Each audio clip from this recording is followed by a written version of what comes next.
It's time now for the best high school sports action from the WBCB Sports Network. Catch the best games from Bucks and Mercer County at WBCBSports.com and our Facebook page. Your home for high school sports is right here at WBCB 1490.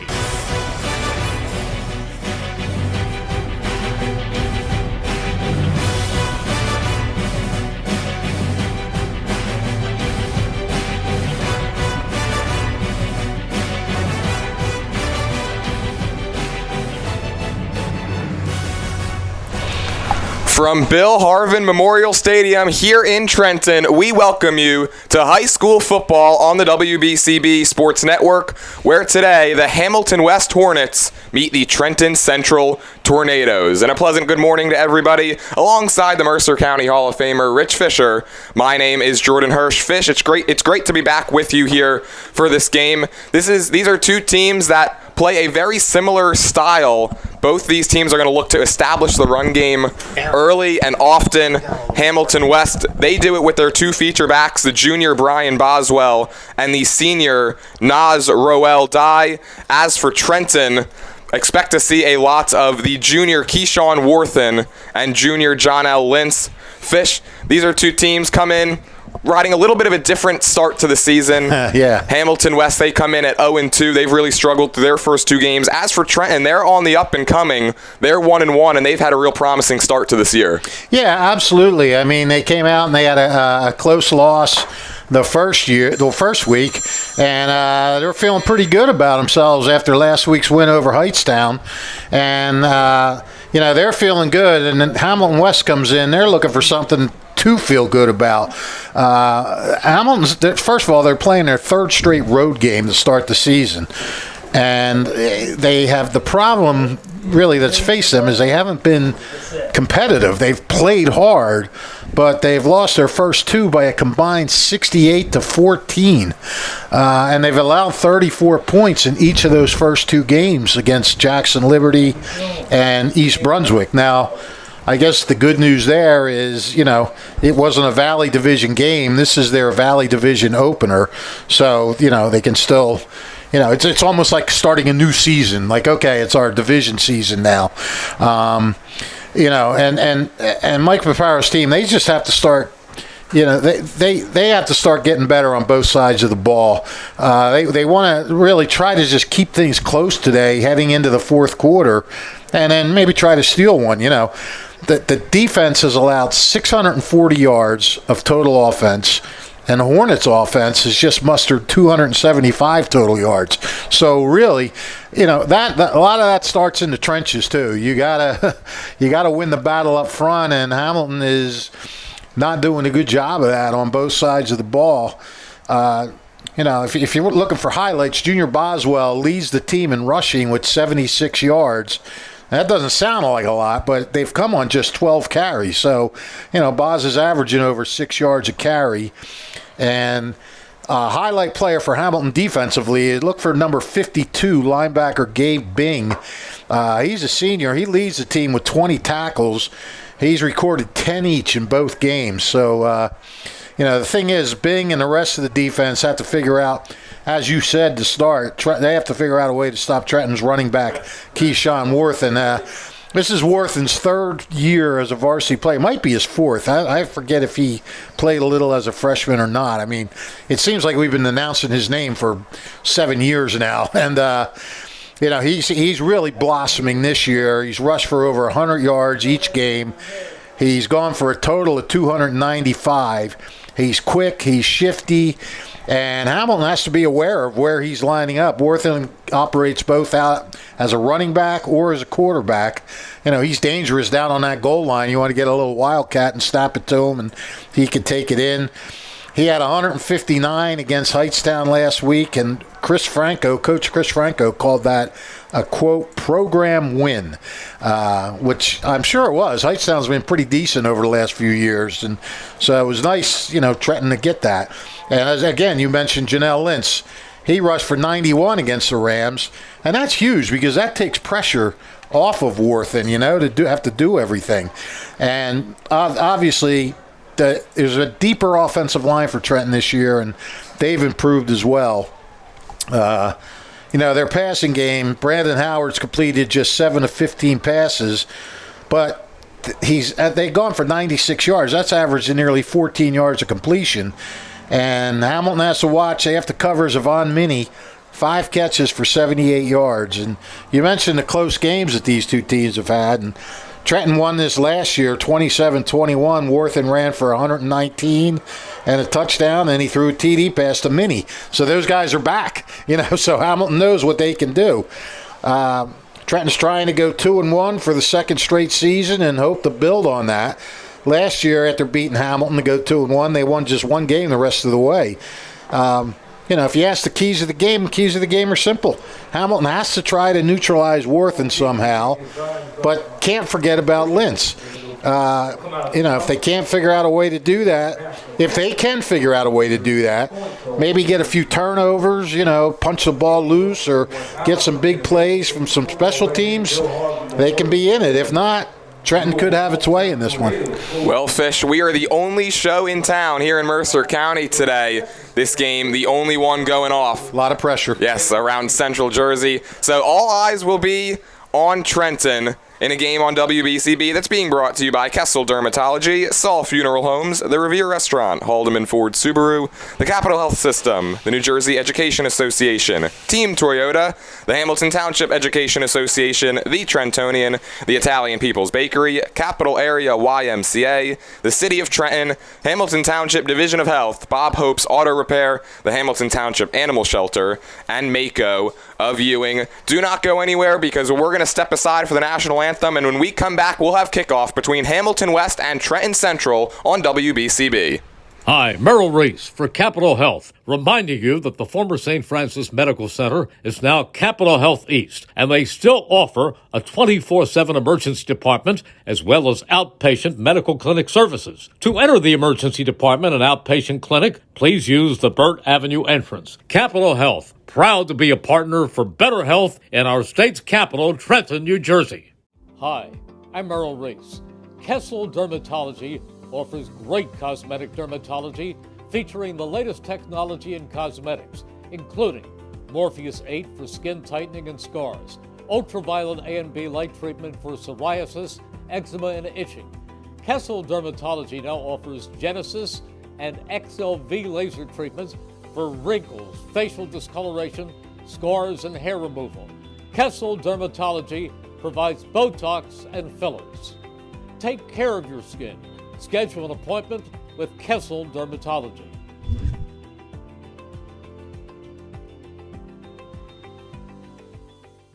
This is Merrill Reese reminding you that Haldeman Ford Subaru on Route 33 in Hamilton Township is more than just a great place to purchase a new Ford, Subaru, or pre-owned car or truck. Their collision and service centers services all makes and models and specializes in fleet service. Haldeman's Collision Center is renowned for their work. It's a state-of-the-art facility, all insurance accepted, free estimates and loaner cars available, and one of the friendliest staffs around. From small dents to major repairs on any make or model, it's Haldeman Ford Subaru Collision Center, Route 33 in Hamilton Township. They're good! Hi, I'm Merrill Reese. Kessel Dermatology is the place for all general dermatology needs.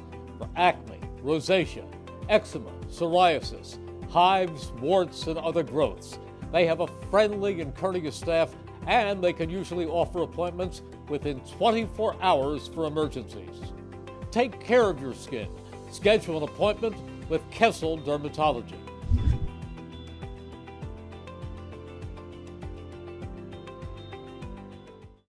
New Jersey is home to the best public schools in the nation. And that didn't happen by accident.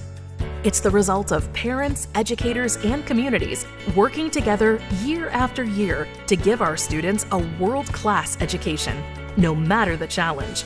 Because parents and educators know that with a shared commitment to our public schools, our children can learn, grow, and thrive. And together, we can keep New Jersey's public schools the best in the nation.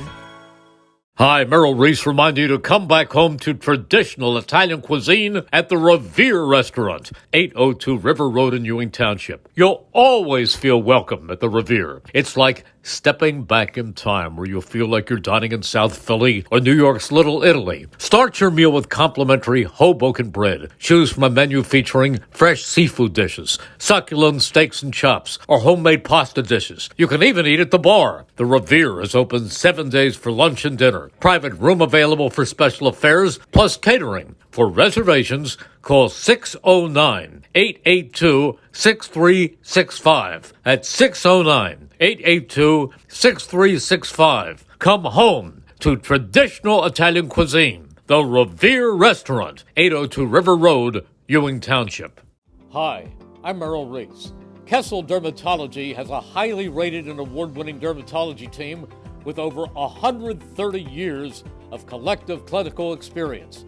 They've been voted as the region's best dermatologist and doctor for 20 consecutive years. Over 1,500 five-star reviews from satisfied patients. Take care of your skin. Schedule an appointment with Kessel Dermatology.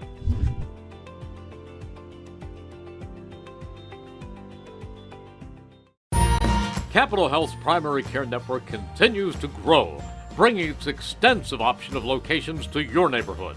Whether you're scheduling a wellness checkup or not feeling well, advanced medicine starts with a Capital Health primary care doctor at locations near you in Mercer, Bucks, and Burlington counties. To find a Capital Health primary care location that's convenient for you, visit capitalmedicalgroup.org. That's capitalmedicalgroup.org. Hi, I'm Merrill Reese. Most people diagnosed with skin cancer are not even aware of their cancer. It's important to get a complete skin checkup. Kessel Dermatology offers a vast array of surgical procedures, including Mohs surgery, plus other non-surgical options. Take care of your skin. Schedule an appointment with Kessel Dermatology.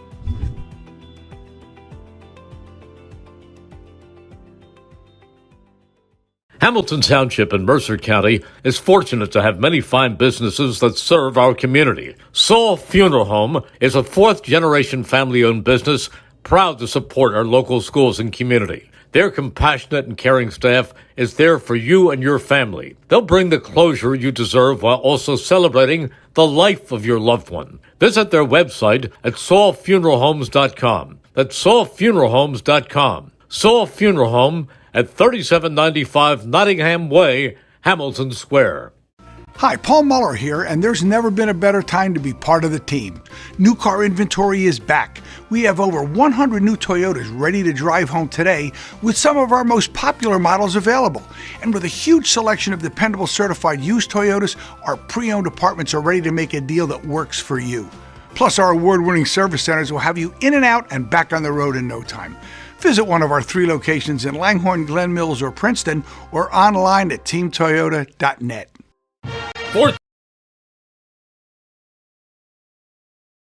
Hi, Merrill Reese for Capital Health, reminding you that the former St. Francis Medical Center is now Capital Health East, and they still offer a 24/7 emergency department as well as outpatient medical clinic services. To enter the emergency department and outpatient clinic, please use the Burt Avenue entrance. Capital Health, proud to be a partner for better health in our state's capital, Trenton, New Jersey. Hi, I'm Merrill Reese. Kessel Dermatology offers great cosmetic dermatology featuring the latest technology in cosmetics, including Morpheus 8 for skin tightening and scars, ultraviolet A and B light treatment for psoriasis, eczema, and itching. Kessel Dermatology now offers Genesis and XLV laser treatments for wrinkles, facial discoloration, scars, and hair removal. Kessel Dermatology provides Botox and fillers. Take care of your skin. Schedule an appointment with Kessel Dermatology.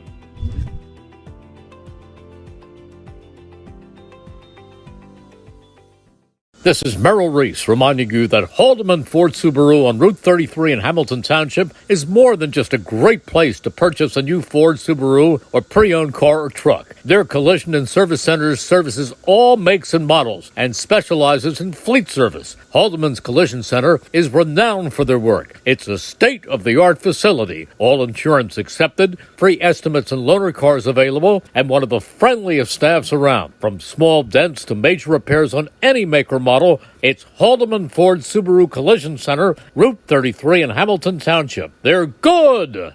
Hi, I'm Merrill Reese. Kessel Dermatology is the place for all general dermatology needs. For acne, rosacea, eczema, psoriasis, hives, warts, and other growths. They have a friendly and courteous staff, and they can usually offer appointments within 24 hours for emergencies. Take care of your skin. Schedule an appointment with Kessel Dermatology.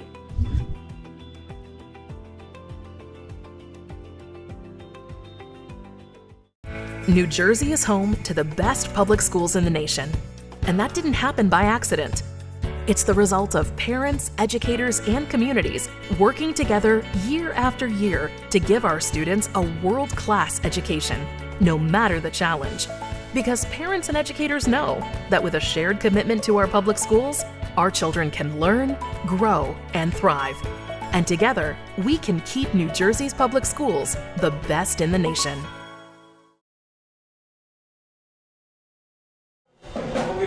Today's game is brought to you by the Hamilton Township Education Association, who would like to take this opportunity to wish all of our students the best of luck this school term. We're proud to support you. This message brought to you by the Hamilton Township Education Association. And don't forget, if you miss any of today's action, you can read all about it in tomorrow's edition of the Trentonian.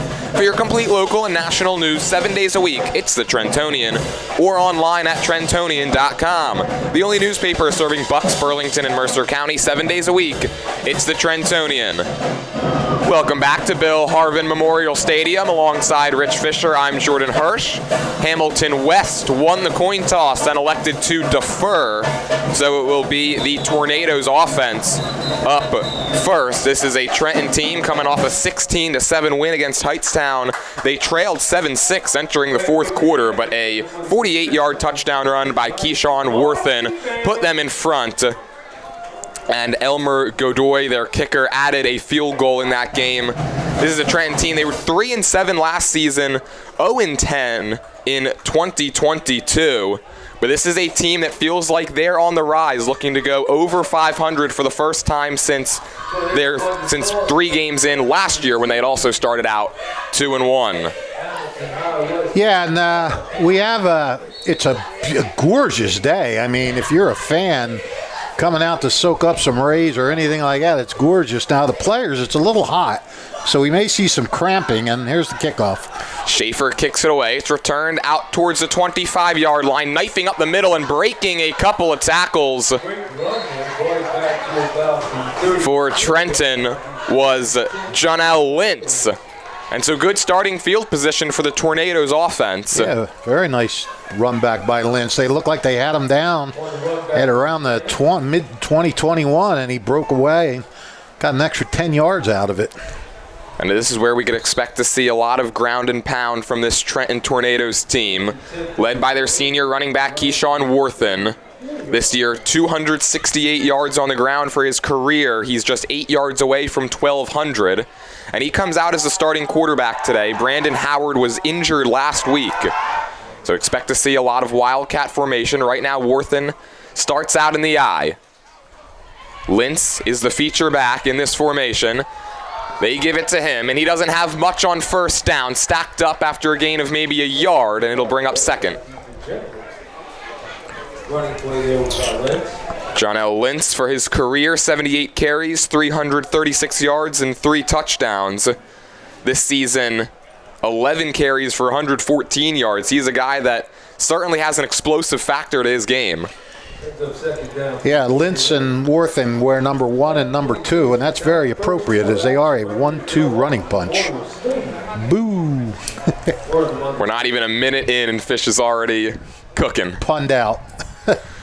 I formation. Worthen again. The give goes to Lintz. This time he's got a couple more yards, but dragged down across the 35 to the 37. That's a gain of 3. And it'll make it 3rd down and 6. So far, this Hamilton West defensive line, and we talked about it, Fish, in the pregame, how the trenches were going to be a real key and a real focus for both of these teams. So far, so good for Hamilton West. Yeah, yep. It's they haven't gone to their big gun yet, Worthen. They've gone to Lintz. But We'll see if this is going to be Worthen's first opportunity to throw the ball.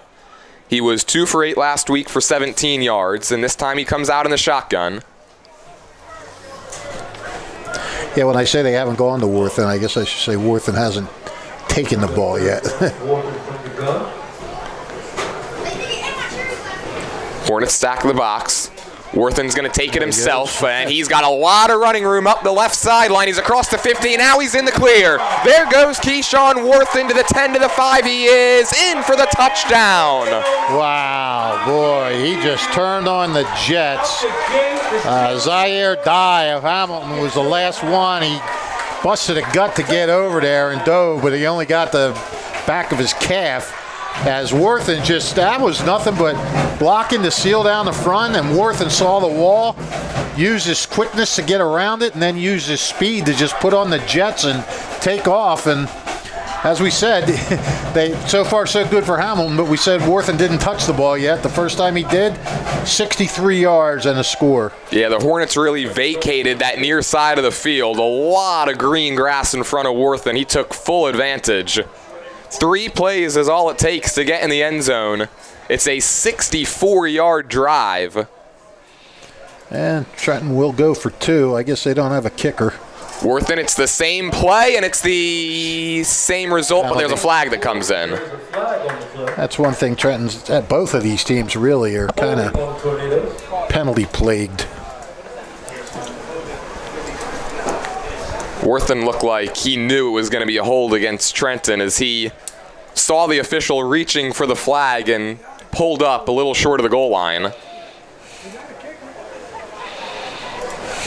This will back him up 10 yards, and it looks like head coach Franco is going to still elect to go for it. Well, yeah, I mean, I got to guess they just don't have a kicker. Their kicker, Elmer Godoy. Oh, that's right. He's 1 for 2 for his career on field goals. He's 8 for 9 on extra points in his career, and 1 for 2 this season. Okay, so yeah, I forgot about Godoy. Yeah. Yeah, I don't know. I don't know why they went for 2 to start with. Well, I mean, I don't know if Godoy can kick it this long, so it doesn't surprise me they're going for 2 here. They're 13 yards out. Worthen's going to look to throw. End zone shot, and wide open is Kason Brooks. Way too easy for Trenton High. Brooks just easily got behind his defender, and all Worthen had to do was throw it high, and Brooks just leaped up and caught it. Yeah, it looked to be just a simple go route, and Brooks just ran right by his defender, and that's an easy pitch and catch. So it's 8-0 Trenton. We're not even 2 minutes in, and so far, Fish, the Keyshawn Worthen, he's been the guy. He's needed just 1 play, but 63 yards. Yep. And that's safely what you can call electrifying. When a guy gets the ball and just gets around the end and just puts it into that next gear, that gear that a lot of players wish they had, but so few do. And it was all over but the shouting, as they say.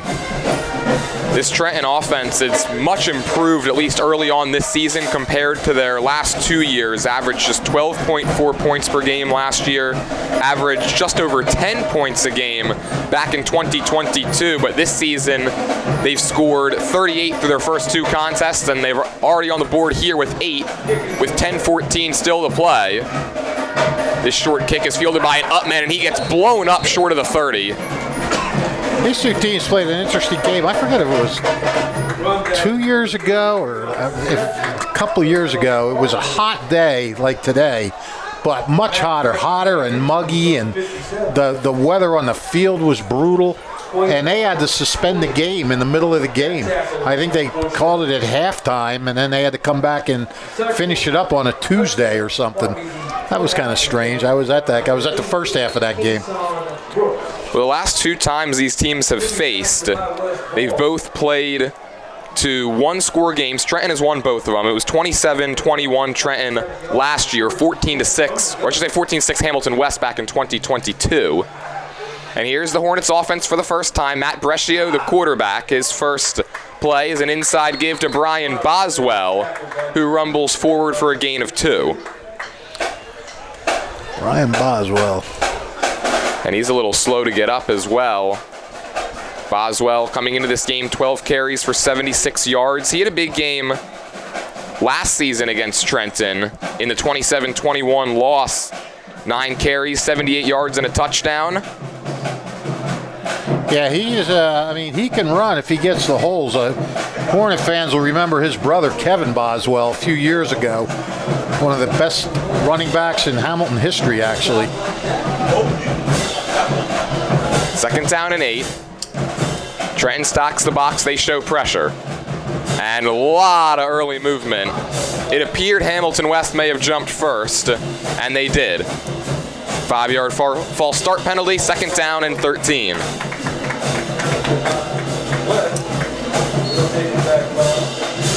In Trenton's last game against Tightstown, that's the one thing the game did not lack was penalties. Right.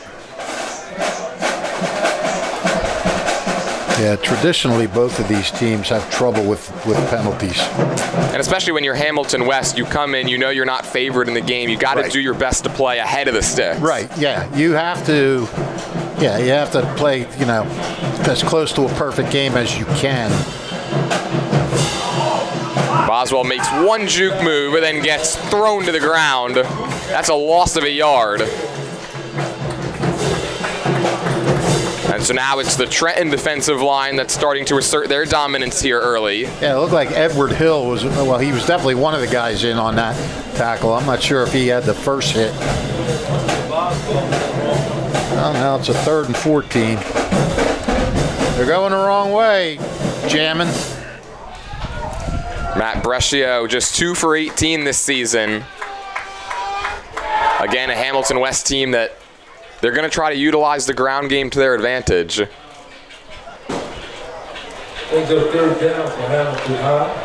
by the way, if you don't understand that reference, Fish called me Jammin' Jordan on his Facebook post to advertise this game. So I've got my nickname from Fish. Now it's just a matter of whether it'll stick. Brescio going to throw out of the eye. He's got a man, and the pass is caught. Nearly breaking free that time was Zaire Dye. It goes for a 1st down. If he was able to stay upright, he was going to take that in for 6. Absolutely, yeah. He kind of stumbled a little bit, but he had some green in front of him. Instead, he gets it out to the 48. Hamilton West will take it. 3rd down and 14. They convert. Yeah, he kind of found just a little dead spot there in the coverage. A good throw by Brescio as well. Not a guy that you see that play. Not a guy you would think came into this game with just an 11% completion rate. Right, yes. This give goes to Boswell, and again he gets stacked up. Maybe got back to the line. Well, Hamilton's got to feel a little. That's got to give you put a little pep in your step when you can, come up big on 3rd and 14. I mean, they didn't show it on that play, but still. And we'll see if it maybe opens the door for head coach Mike Papero here in his 6th season to let Brescio cut it loose a little bit more in this game. Maybe. To make a throw like that early, try to instill some confidence in your head coach. But you know what, though, Jordan? You can't do that until you establish that run game. And now we've got a false start. It looked to be Zaire Dye who moved early, and yep, that's the call. Trenton was showing pressure, and Mario Stewart looked like he was going to blitz off the right edge, but he hadn't crossed into the neutral zone. I think Dye maybe thought that he did, and that's what caused him to move.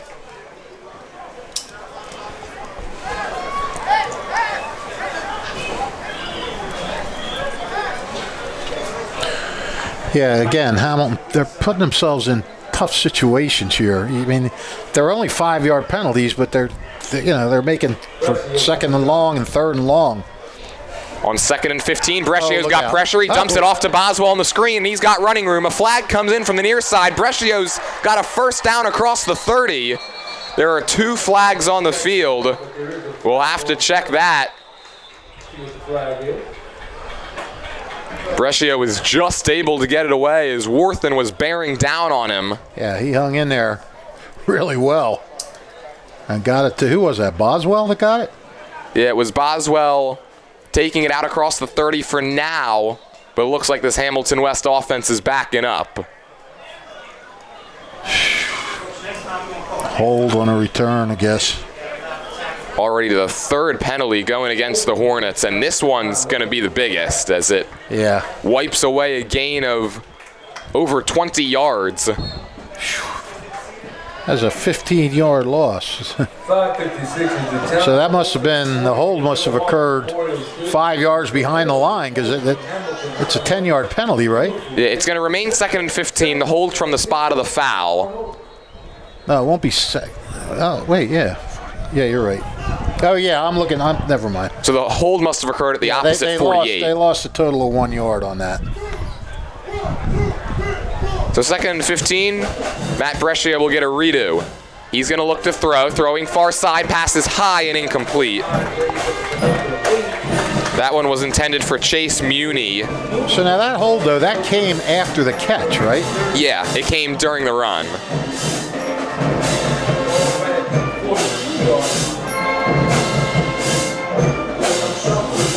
So Brescia cannot connect with Muni on the short out route, and so 3rd down and 15. They've already converted once on 3rd and 14 this drive.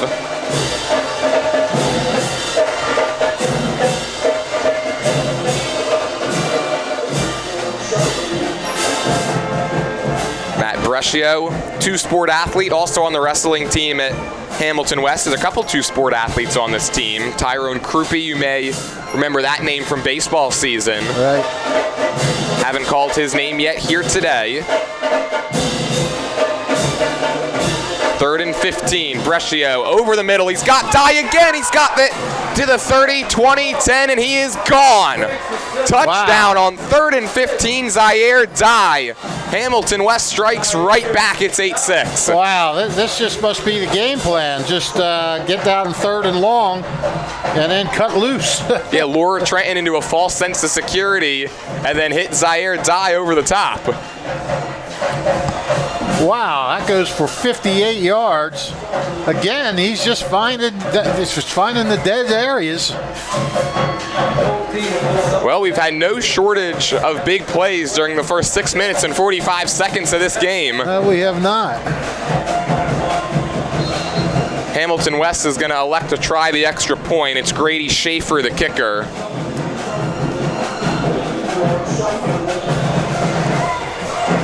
In an 8-6 game, it's a low snap, it's down, and the kick is up, and it is good. Flag. There's a flag On the play. right around where the kick came from. Do that again.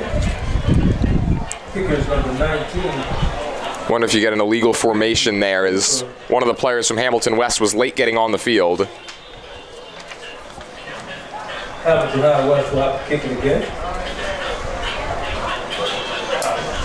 So you could wipe that PAT off the board for right now. Schaefer is now going to have to try it from 26 yards out.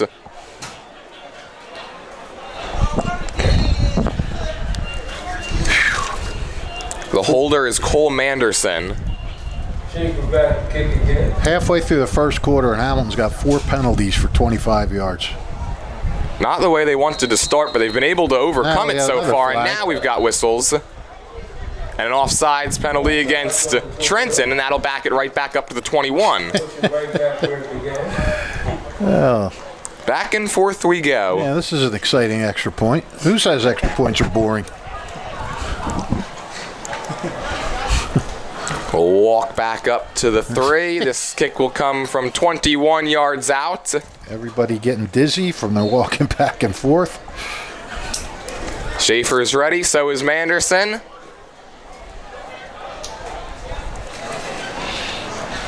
And the suspenseful extra point is up and good. There it no is. flags. This one counts. It's 8-7. Hey. While we have a minute, I'd like to let you know that the Italian People's Bakery is proud to support high school sports on the WBCB Sports Network. You can visit them at their signature location at 63 Butler Street for the finest rolls, deli meats, and pastries. Drive by to smell that homemade bread made daily, or have them cater your next party or affair. The Italian People's Bakery, located on 63 Butler Street, is the place to go for the best hoagies on Sunday afternoon and the finest dessert trays for your special get-together. Visit them once again at 63 Butler Street in Chambersburg. The Italian People's Bakery since 1936. Well, I guess you got to say the big surprise so far in this game has been the air attack of Hamilton West. Yeah, 58-yard touchdown pass from Brescio to Dye on that last drive. That followed Trenton on their opening possession, 63-yard touchdown run from the Wildcat quarterback, Keyshawn Worthen. Yeah, it's about big plays. It's been an exciting first 6 minutes and 45 seconds here from Trenton. Schaefer's got it on the tee. And this is a line drive one up the middle. It bounces and rolls into the end zone. It was not touched by Zavon Minnie. And so that'll go for a touchback. Ball will come out to the 20. Hamilton has thrown for 81 yards in the first 6 minutes of this game. They've thrown for 91 in their first 2 games coming into this. So they're 10 yards shy of what they established in the first 2 games in just half a quarter. And what, nearly all of that came on 3rd and long behind the sticks. Yeah, 3rd and longs, yeah. You never know what you're going to see when you come to these games. Nope, and I'm sure the Trenton coaches are just furious. You know, you have them 3rd and long, and one thing you don't want to do is give them you don't want to give them first down yardage, let alone touchdown yardage. So 1st down and 10, second drive of the game for the Tornadoes. Worthen, the quarterback, in the I formation. He'll give it to Lintz on a stretch route. He's across the 20, not much there after the fact. Looked like he was able to tiptoe along the sideline towards the 25. And that's where they'll mark him out, 2nd down and 5. Bring up 2nd and 5. Yeah, that play didn't look like it was going for much, but you get 5 yards a pop, you're doing something. Ball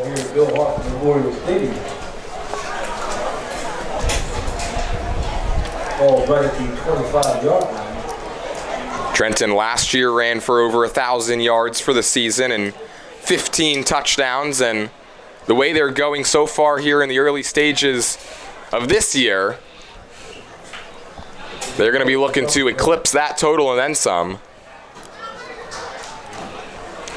Worthen in the gun. He's going to roll to his right. He's got a man wide open. That's Brooks again, making the grab across the 50. He gets spun, but he stays upright, and he's going to score. He somersaults into the end zone for a touchdown, 75 yards. Kason Brooks finds pay dirt. There's a flag down at the end of the play. Probably for the somersault. If so, the touchdown will stand. Yeah, that's probably unsportsmanlike. I mean, you're allowed to do that stuff in the NFL, but I don't think you can do that here. It looked very similar to what James Cook did on Thursday Night Football a couple of days ago. I mean, it was a great somersault. Unfortunately, it looks like Brooks' attempt at style points may cost Trenton some yards, although they converted on the 2-point try from 13 yards out their last drive. And yep. Well, I don't know. This may be assessed on the kickoff. Yeah, that's what it appears. This one's going to come from the 3. Offense remains on the field. For now, it is a 14-7 ball game. I'll tell you what, hell of a job. Because Brooks he looked like he was down around the 35. They had him wrapped, and he just spun out of the tackler and took off and went the final 35 yards. And that's how you're taught to tackle, too, right around the waist like that. And typically, when someone tries to throw a player to the ground, they go down. Worthen pump fakes a couple of times. Now he's going to take off himself. Does he get the edge? No. And then another flag. I think that's going to be on the tackle. Worthen was the only Tornado in the area. Flag on the play. We'll see what that is. Maybe a face mask? That's what my guess is. This is a horse collar. No, horse collar, they're saying. And if so, that'll move it half the distance. And yep, there it is. Horse collar tackle against Hamilton West. So now this 2-point try will come from the 1.5-yard line.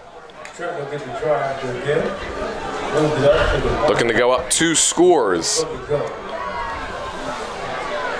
Worthen in the gun, man-to-man coverage across the board. He takes a snap, throws a wide receiver screen, and it gets knocked to the ground. Great tackle there. Ive Ingram was there with the reception and a good tackle to keep it at a 14-7 game. Yeah, I'm trying to see who made the hit, and he never turned around. I can't see his number. Still can't see it. Still can't see it. And now he has disappeared into a maze of players. Well, whoever it was made a really nice open field tackle there. Oh, it was number 12. DeJohn Short on that tackle. Field tackle there by number 12, DeJohn. So it remains a 1-score game. And I guess going back to that touchdown, it's fitting that the Tornadoes scored on a play where their tight end gets spun around, stays upright, and takes it to the house. Hamilton back to the siege is 4. Again, 14-7 your Tornadoes. 14-4-7. Time right here, Bill Hart Memorial Stadium. Well, so far, Fish, both teams have played well. The defensive line of both teams has played well when their opponents try to run it up the middle. But once they start to get into these passing downs or running it outside of the tackles is where the offenses have found success. Yeah, well, that's that's where quickness comes in, speed and quickness. This one's juggled by the up men. He gets popped across the 50. Staying upright is Chase Muni and fighting for a few extra yards out to the 44. Where was that kickoff from? It was a line drive kick that went right into the hands of Muni, who was on the 48-yard line, took it across midfield, and Hamilton West will start this drive in plus territory. But that penalty that was on the touchdown, when was that assessed on this? Where was he kicking from? I didn't. Oh, they haven't marked. Yeah, they haven't marked at the 25. So when did what? So 15-yard penalty was assessed on the kickoff. So instead of the kickoff coming from the 40, it came from the 25. Yeah. Oh yeah. Okay. All right.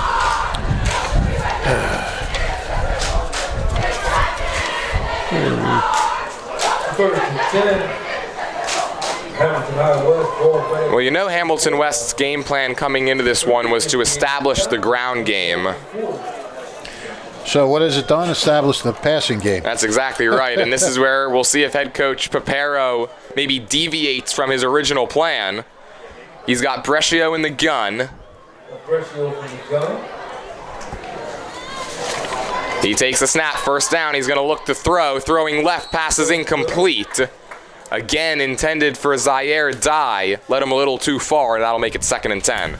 And again, the passing game's done pretty good so far, but if you don't establish that ground game, they're going to start dropping back more, and they're going to start defending the pass a little more. And so this is where maybe you'll see Hamilton West dip into the Trenton playbook and look to run outside the tackles, because so far nothing doing trying to run right up the middle.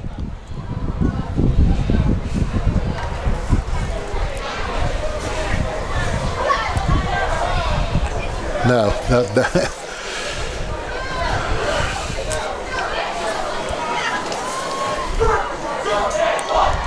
Here's a QB keep on the RPO. Brescio's got space, and he drags defenders across the 40 and picks up about 7. It'll bring up 3rd down and short. That was a good fake that time. Put it right in the chest of Boswell and pulled it out. Yeah, absolutely. And just going back to what you said, they're getting their yards to the outside, going wide. There's another case of that. Carried it across the 40 to the 37-yard line. Officially 3rd down and 3. Clock at 3:18 to play, first quarter in a 14-7 game. Trenton on top. And this is in all likelihood 4-down territory as well, but before the 3rd down play, whistles and a timeout being called by Hamilton West. About That allows me to let you know that the Capital Area YMCA forever here for you at 431 Pennington Avenue in Trenton. Let the Capital Area YMCA bring out the dance in you. Ballet, tap, or hip-hop ages 3 to senior citizens. For more information about their dance classes, call 609-599-9622, extension 205, or visit capitalymca.org. Senior citizens join the Capital Area YMCA's Silver Sneakers program, helping older adults take control of their health. For more information about any one of their programs for children to seniors, visit capitalymca.org. That's capitalymca.org. Capital Area YMCA is at 431 Pennington Avenue in Trenton. And Mayor Reed Gusciora of the City of Trenton would like to welcome all students back to school and wish them the best of luck this school term and wish the Tornadoes the best of luck on the gridiron. Mayor Reed Gusciora is a proud supporter of Trenton's youth. Well, this is Hamilton's best third down starting position at 3rd and 3. Yeah, so far they're 2 for 2. Yeah, they've cashed in big on their 3rd and over 10s. This one, in theory, should be easier. Trenton shows pressure, and someone moved up front, and I think the hard count got the Trenton side to jump. Yeah, you're right. I was wondering if somebody on the line on Hamilton flinched, but apparently not. Well, they are talking it over. And they're going to call false start. Wow, so Matt Brescio, he ran over to his sideline clapping his hands. He was convinced that it was going to go against the Tornadoes, but they were drawn offside. Yeah, I did. I thought I saw a shoulder move or something like that. Well, that'll make it 3rd and 8. Maybe that was the game plan because Hamilton West has done so well converting on these 3rd and longs. Yeah, that was too. 3rd and short. You don't want that. Again, still most likely 4-down territory from this position unless they were to get dropped for a loss. 6 penalties already for Hamilton. 32 yards. Dye goes in motion. Brescio on 3rd and 8 drops back. They set up the screen, and Broswell's got a lot of space. He's got the first down and more down the sideline inside the 25. This time, no flags. That was the exact same setup as a play on the previous drive. And they move the chains on 3rd and 8. They're 3 for 3 now on 3rd downs, and they've all been from 8 yards or more. Yeah, it's almost getting comical. 3rd medium, 3rd and long, and no problem for the Hornets.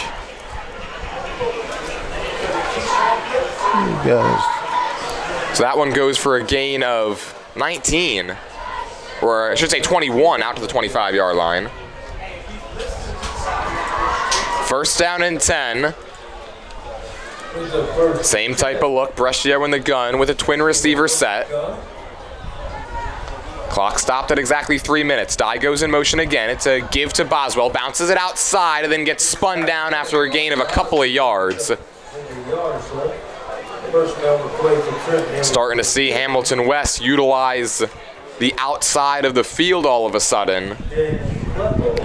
Not for much that time, but they are trying to go that way.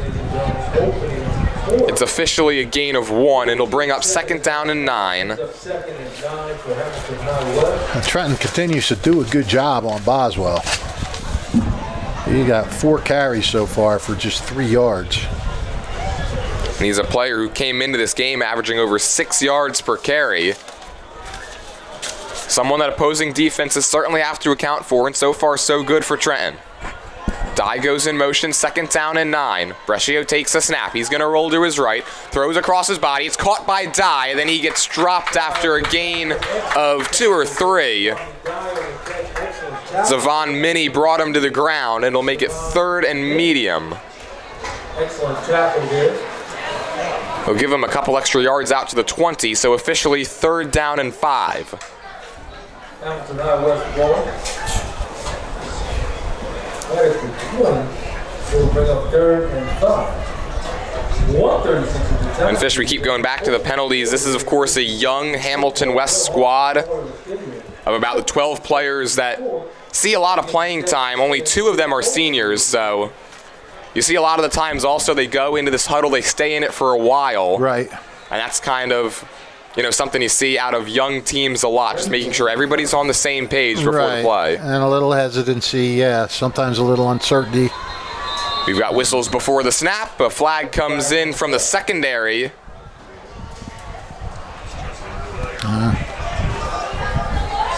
And it's going against the Hornets. Against Hamilton High West. Back about 5. We'll back them back up to the original line of scrimmage, make it 3rd down and 10. As is the game plan. Yes, we don't want 3rd and 5. We want to have a tougher time because that's where they've been able to convert. That's what works for us. Well, this is definitely 4-down territory, of course. Zaire Dye, he's been Brescio's favorite target in the early going. He's lined up in the slot at the top of your screen. 3 receivers that way. Brescio takes the snap. He's got pressure off the edge. Over the middle, it's Carmelo Brown who can't get to it. He had inside leverage, and the pass just led him a little too far. Yeah, he did. He cut in, and he was there. If he could have put it right on the numbers, he would have had it. Would have to be a perfect throw. He would have had to sort of slide it right in there. But so that'll bring up 4th down and 10. First 3rd down misfire for the Hornets. Yeah, and just not a great throw by Brescio, but he was open. This Trenton secondary has had their holes. Gotta believe that's going to be something that head coach Chris Franco is going to talk about with his squad after the end of the first quarter, trying to clean that up and limit the big plays. On 4th and 10, there's some confusion. Brescio's rolling, and the ball comes out. A flag comes in, and now whistles are going to blow it dead. It didn't look like everyone was on the same page on the Hamilton West side. They're going to say intentional grounding, so he was able to throw it, but it's really not going to matter much. And I guess you'll take the intentional grounding penalty as opposed to the possibility of a scoop and score, because there was no white jerseys in the area after Brescio got brought down. So they're calling him back. Where are they making that call from?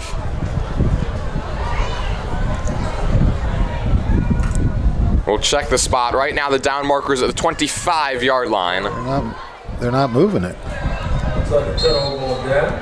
I guess they just declined it, but if it was intentional grounding, wouldn't they want it to take with a yardage from where the... I would think, yeah, because it's a loss of down penalty, so... Yeah.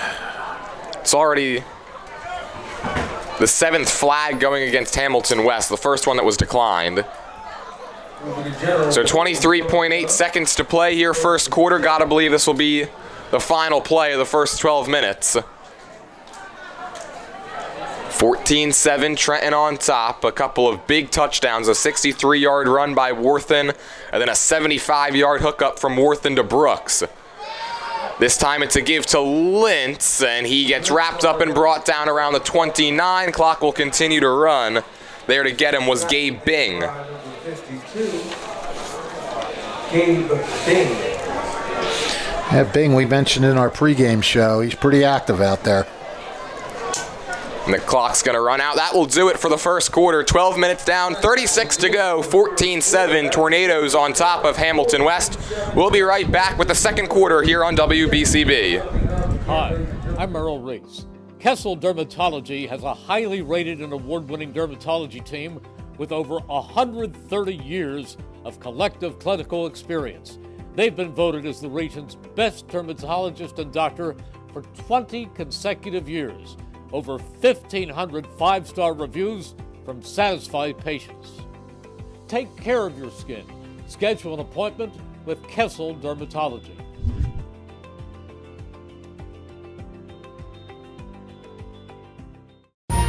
Capital Health's primary care network continues to grow, bringing its extensive option of locations to your neighborhood. Whether you're scheduling a wellness checkup or not feeling well, advanced medicine starts with a Capital Health primary care doctor at locations near you in Mercer, Bucks, and Burlington counties. To find a Capital Health primary care location that's convenient for you, visit capitalmedicalgroup.org. That's capitalmedicalgroup.org. Today's game is brought to you by the Hamilton Township Education Association, who would like to take this opportunity to wish all of our students the best of luck this school term. We're proud to support you. This message brought to you by the Hamilton Township Education Association. Alongside the Mercer County Hall of Famer Rich Fisher, I'm Jordan Hirsch. Second quarter about set to begin. 14-7, Trenton on top. General Wharton from the gun. It's second down and 6 for Wharton. He takes the snap. He fakes the handoff. He's going to look to run. He cannot elude the sack. Chase Muni got to him. He's been a busy man in the early going, and he drops Wharton behind the line. That's a loss of 6. Third down and 12 coming up. Chase Muni, his brother Joe, played for a while for Hamilton, played well on defense. You can see Wharton there doing everything he could to get out of the grasp of Muni, who did just enough to get him to the turf. Did he lose 6 on that one, huh? At the 23.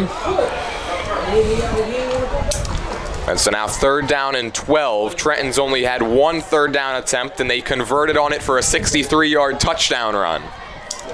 Yeah, third downs haven't been difficult today. Third and 12, there goes Wharton. It's the same type of play. This time he cannot get past the first wave of defenders. Flag. But 2 flags come in right at the end of the play. Been penalties galore so far during the first 13 minutes. Sure has been.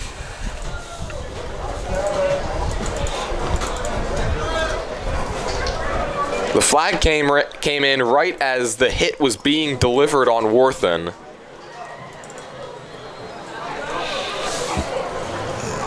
And we've got a hold going against Trenton. That will be declined. Holding against Trenton is declined and bring up fourth down. And here comes the punting unit. Weren't sure if we were going to see them, considering that head coach Franco's decided to go for 2 on the 2 touchdowns, but from here... Yeah, you got it. Yeah. So that's a gain of 6. It's fourth down and 6. So we finally see a punter, and it's Keyshawn. It's Wharton, yep. So he does it all on this team. He's playing offense, defense, and special teams. Yeah, he sleeps good at night after these games, that's for sure. Read the story last week after the Heightstown game, and he was very emotional. He had the tears in his eyes, and was just so happy to get a win. After Tyrone Krupe is the deep man for the Hornets. He's back at the 41-yard line. Now with him kicking, you got to watch. He might fake and run, but not this time. Doesn't do it here, and it's a good punt, end over end. It drives Krupe back to the 34. He gets around one man across the 45 and takes it up to midfield. They'll mark him at it right at the 50-yard line. That's a 16-yard return by the two-sport athlete Tyrone Krupe. Yep, 37-yard punt. And a nice return there. Who was that, Krupe? Yeah, Tyrone Krupe, who we talked about him a little bit earlier. He's a .331 hitter on the baseball team with 46 hits, 24 RBIs, and a speedster, 17 stolen bases in his last 2 seasons. And you can see why right there they decide to use him as the punt returner because of that speed, able to get around one man and take it up the sideline. Absolutely. So more good starting field position for the Hornets. Brescio is in the eye. Yeah, this is their best starting position. More whistles. They started at the 24, at their own 24, then at the Trenton 44. Now at the 50. And we've got a substitution. So Zaire Dye checks out and Chase Muni comes in. Brescio gives to Boswell, cuts through the first wave of defenders and falls forward across the 45 to the 43. Nice run by Boswell, able to knife through the defensive line and bring up 2nd and 3. Yeah, and they finally got some positive yardage going straight up the middle. And the officials are going to reward him with an extra 3 feet, so 2nd down and 2. Is that what Maybe they like the cut move so much. Maybe. The down marker was originally set at the 43, and the official said, no, let's move it up. Is that how the conversation went? No. I'm paraphrasing maybe a little bit. 2nd and 2. This one goes to the fullback. It's a first down. Colby Muni, his brother. Munis everywhere. It's raining Munis. And this time Hamilton West says, let's not even get it to 3rd and long. We'll just convert on 2nd down. Yep. It's a 4th third down for Hamilton. Or first down, excuse me. Colby Muni, just a sophomore, but stands at 6'3", 170 pounds. That's nice. Use that large frame of his to carry that one for a gain of 6.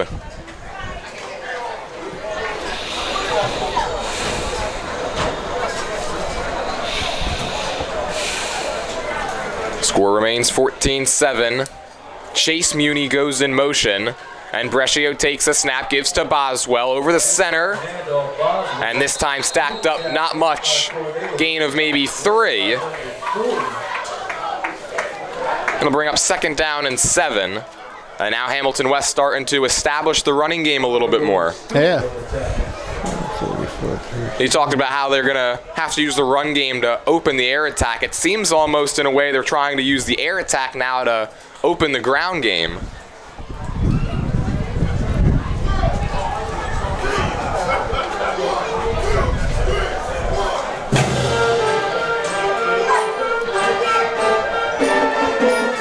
Head coach Mike Papero talked just before the game about how his run game hasn't been able to consistently move bodies and the ball up front. Trying to do that right here. 2nd and 7. Brescio's going to roll out. He's got pressure. He just gets the throw away. The closest receiver was Colby Muni. And the officials are going to keep the flags in their pockets. They're going to rule no intentional grounding. It looked like he was inside the tackle box too, so it could have been thrown. Yeah, could have been thrown, right. It didn't reach the line of scrimmage either.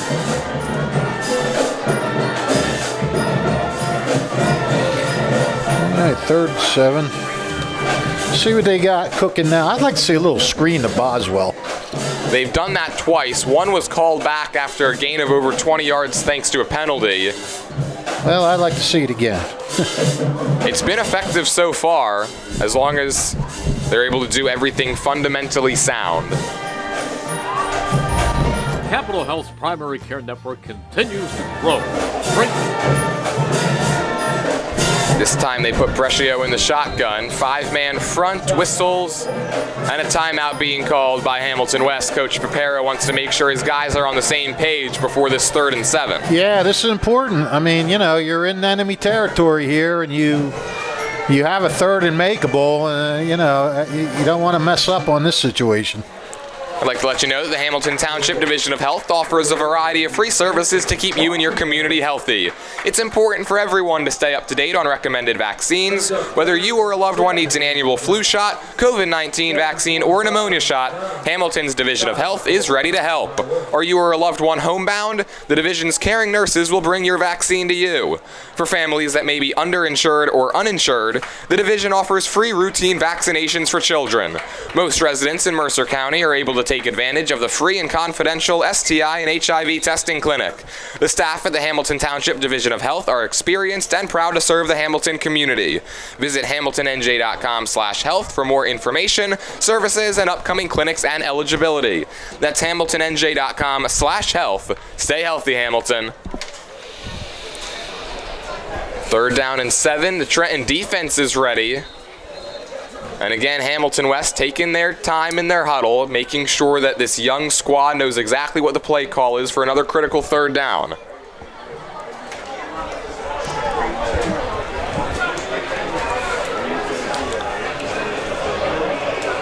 Same type of formation as before the pause.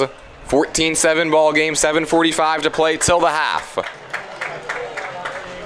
Brescio's got it. He's got time. Throwing near side. Pass caught, but it's going to be short. Chase Muni, we call his name one more time. That one goes to the 28-yard line. So now 4th and 2. And that's not a bad play right there. I mean, now you set it up 4th and very manageable. Just don't commit a penalty. And so now let's see if Coach Papero trusts his run game enough. to give this one off to Boswell. Yeah, well, they could be keying on him too. So Trenton is going to walk nearly everybody to the line. 7-man front. They turn and give to Boswell, and the defensive line knocks him backwards. yeah, I mean, you called it. They had almost everybody in the box there. That would have been nice. I guess you got to go with the play you called, but if you could audible, you could have, done a play action or something, a quick pop over the line. Well, Trenton's defense certainly keyed in on Boswell, and he was unable to unlock a first down. Back-to-back drives end with a 4th down stop, and the Tornadoes will take over on their own 29, leading it by 7.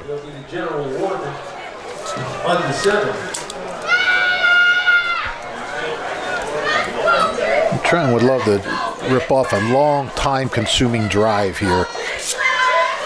Worthen gives to Lintz, and again he gets bottled up, a gain of maybe a yard. You got 6:44 left. With their running attack, they can grind it out, maybe use up a lot of this clock to end up the half. Of course, they have shown a quick strike offense as well. So they say you got an extra yard to the 31. So far, Fish, I've been impressed with the interior defensive linemen for Hamilton. A lot of the big plays have come on the outside, but they've done a nice job containing Lintz when he's tried to run it up the middle. Right, yes they have. Just got to figure out some way to provide some containment on the outside. There goes Lintz. He's up the middle and again gets stacked up. It takes a swarm of Hornets to throw him back.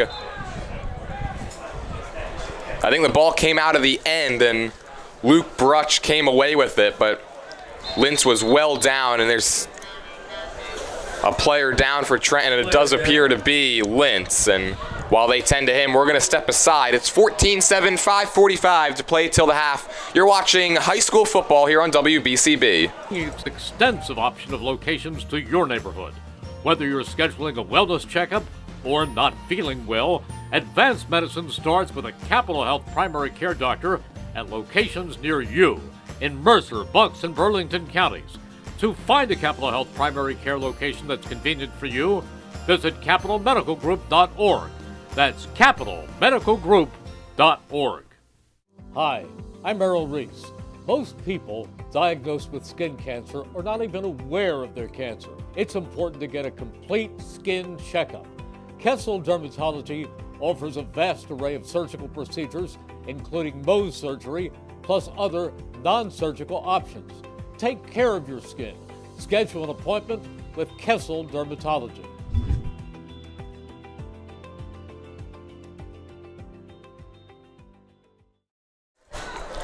Bob Hope's Auto Repair on 903 Arena Drive in Hamilton. Trust, integrity, and reliability since 1986. This family-owned and operated auto repair shop has been serving the greater Hamilton-Trenton area with fair, honest, and competitive pricing for top-notch auto repair services. Air conditioning service, alternators, inspection, and emission system repairs. Also tune-ups, brakes, repairing check engine lights, and more auto services.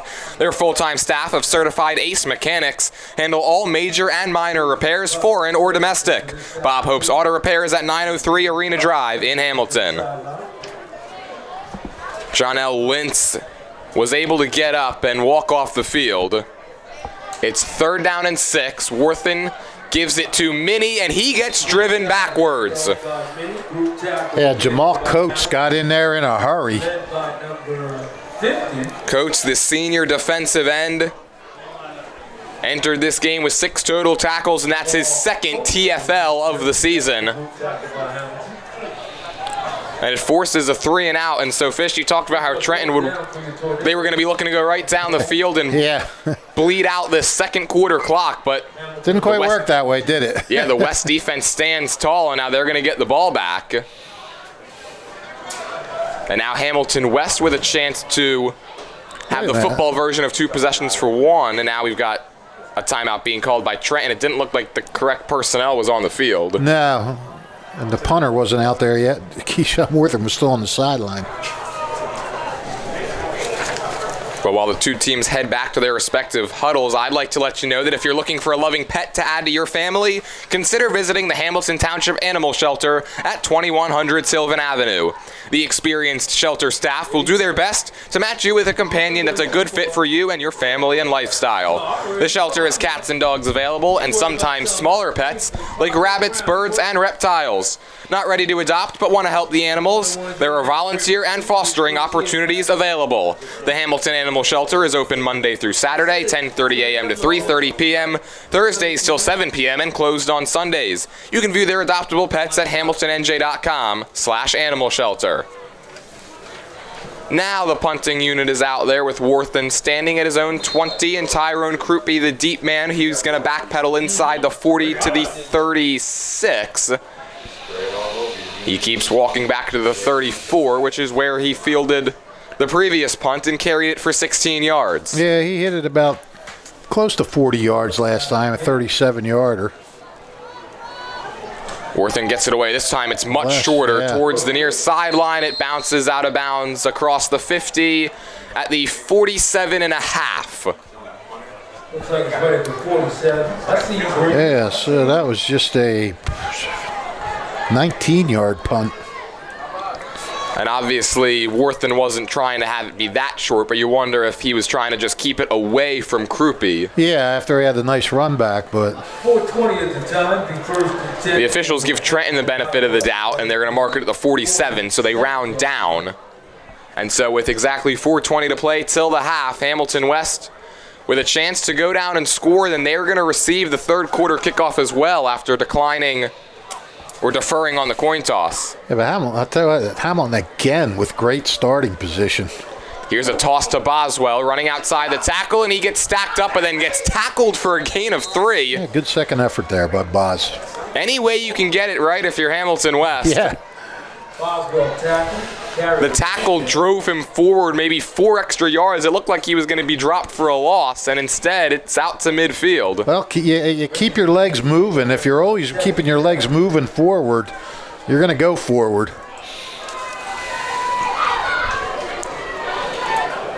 And Boswell pick up some tough yards there. Second down and 7, ball at midfield again.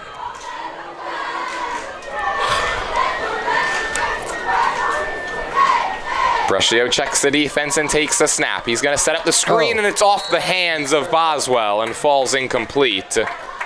Again, it looked like the West offensive line, they had blockers in front, but Boswell just unable to haul it in, and now third down. Yeah, there's that screen I keep asking for, and it's not quite working out. Ball was thrown a little high, so I don't know. Still probably one that if you ask Boswell, he's going to feel like he should have been able to bring it in. He had his hands on it. Yeah, exactly.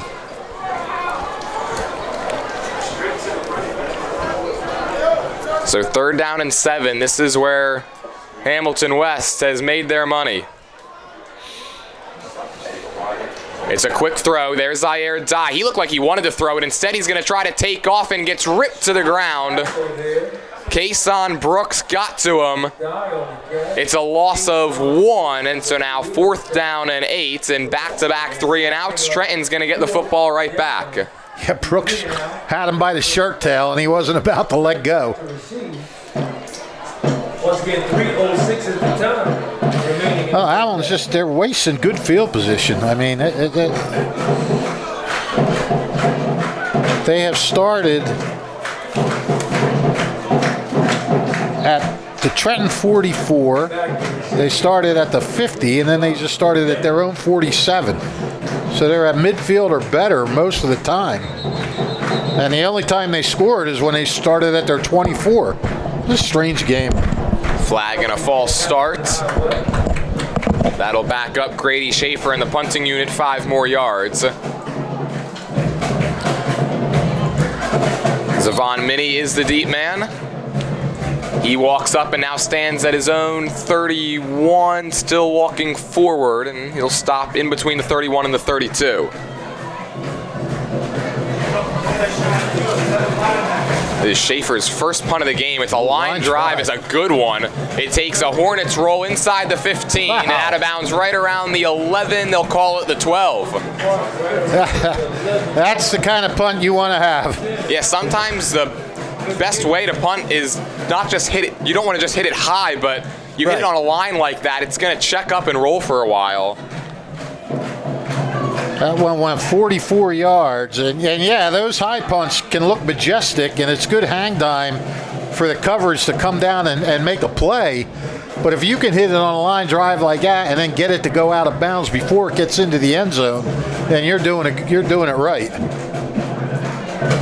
So here comes the Tornadoes offense back out there, 88 yards away from the end zone with 2 minutes and 20 seconds to operate. Yeah, they don't have time to grind it out this time. They're going to have to throw a few passes, I think, if they want to get in the scoring position. This is where we might see Worthen used as a wildcat quarterback, just like he was on the first drive, and try to take it around the edge. He'll look to throw, and the pass is caught by Ive Ingram, and then he gets pushed out of bounds. That stops the clock after a gain of about 4, maybe 5. It'll bring up 2nd and 5 from the 17. I think that's the first time you called Ingram's name today, is it not? If it wasn't the first, it was the second. Haven't seen him a whole lot as Trenton's kept it mostly on the ground with Worthen and Lintz. Here's Ingram again, but that pass was behind him and off his hands. And just like that, it's 3rd down. Only 7 seconds have gone off the clock. Yeah.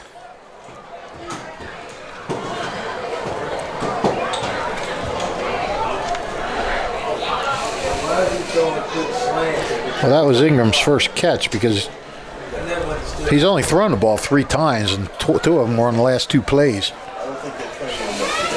Yeah, the other one was the 75-yard touchdown to Brooks. Yeah, they could use that now. 3rd and 5. Worthen keeps it himself up the middle, puts his shoulder down. He's close to the marker.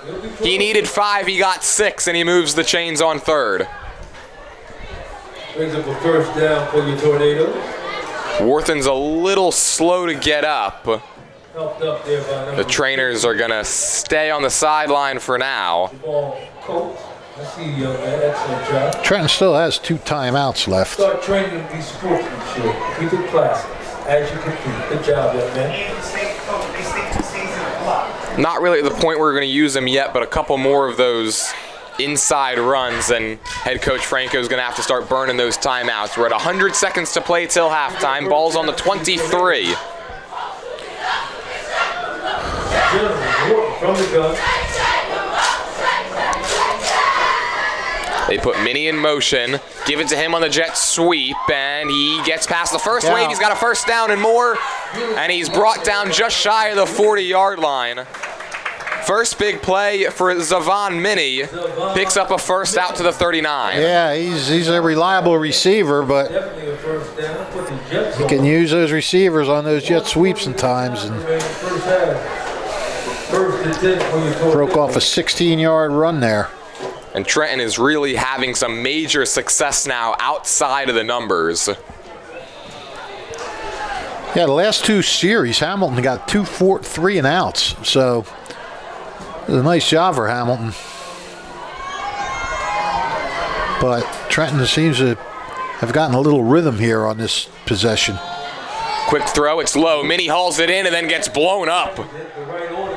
Cole Manderson delivered the hit. It's a loss of 3. And so now 2nd down and 13. Clock continues to run down to 1:05. Yeah, Minnie lost his footing there, and that gave Less than a minute. who was it, Manderson? That gave him a chance to come in and clean up quick. Trenton goes back into their huddle. They seem to be in no particular hurry. Clock still running at 45 seconds and ticking. 2nd and 13 from the 36. Low snap. Worthen's going to take off towards a short side. Ball he comes dropped out. it. He tried to pick it back up and ended up kicking it forward. I think Trenton was able to fall on top of it. Yeah, I think you're right. And they were. It was Ive Ingram who got it. Clock's still running. Great job. Now a timeout's going to be used by Trenton with 30 seconds left. Picked up 6 there. You got a 3rd and 7 coming up. Before that 3rd down and 7 play, I'd like to let you know that since 1899, proud to be a part of your greater Hamilton Township community is Saul Funeral Home. Saul Funeral Home is a 4th-generation family-owned business that proudly supports our community and has guided families in Mercer County when they need it the most. Their caring, dedicated, and compassionate staff is always ready to go above and beyond to bring you the closure you deserve while celebrating the unique life of your loved one. Visit their website at saulfuneralhomes.com. That's saulfuneralhomes.com. Saul Funeral Homes is proud to sponsor today's game and hopes you enjoy it. Well, if you're a fan of big plays, you've certainly enjoyed the first half of this game, Fish. For sure. Yeah. A 63-yard touchdown run for Keyshawn Worthen. A 75-yard hookup from Worthen to Brooks. And then on the Hamilton West side, a 58-yard passing play from Brescio to Zaire Dye got them on the board, and that's where we stand right now at 14-7. Yeah, you know, it's been explosive. One out of the 3 touchdowns, the 58-yarder is the shortest. Yeah. And the scoring has slowed as well. No one has been able to put any points up on the board here in the second after it looked like this game was going to be a high-scoring affair. Here's a handoff. There's a flag down. Minnie's going to throw. He just lofts it, and it's caught by Ingram. Yeah, but let's see the flag here. We'll have to check the marker. Trenton trying to get real creative, but it's coming back. Yeah. That's what happens when you try to have those creative plays sometimes. Boy, that ball really hung in the air forever, though. I'm surprised that Trenton guy could be open with Hamilton having enough guys to be able to converge on that throw. Hornets are going to catch a break on it. 21 seconds to play, and it's going to be 3rd down and 12 now from the 37. And now if you're Hamilton West, you got to guard against that play again right here because, I mean, it worked once. Right. And this is where you just cannot allow anything down the field. The chance for Hamilton West defense to get off the field, they get the ball back to start the second half, and all things considered, if they go into the locker room only trailing by 7, Coach Preparo's got to feel like that's a win. Yeah, I mean, I think... Worthen, quick throw. There's Minnie. Not much space. He stays in bounds and gets bumped to the ground at the 44. And that is going to do it for half number 1. The clock runs out. It's a 14-7 Trenton Tornadoes lead.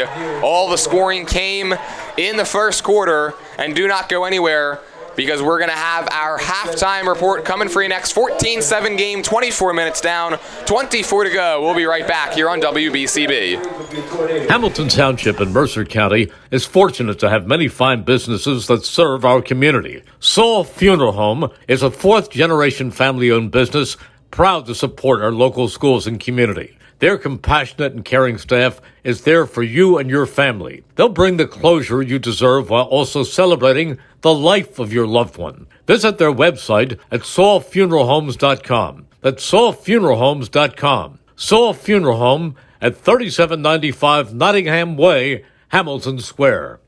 Hi, Paul Muller here, and there's never been a better time to be part of the team.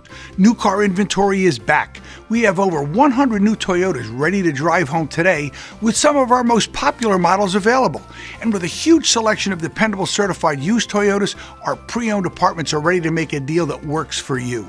Plus, our award-winning service centers will have you in and out and back on the road in no time. Visit one of our 3 locations in Langhorne, Glen Mills, or Princeton, or online at teamtoyota.net.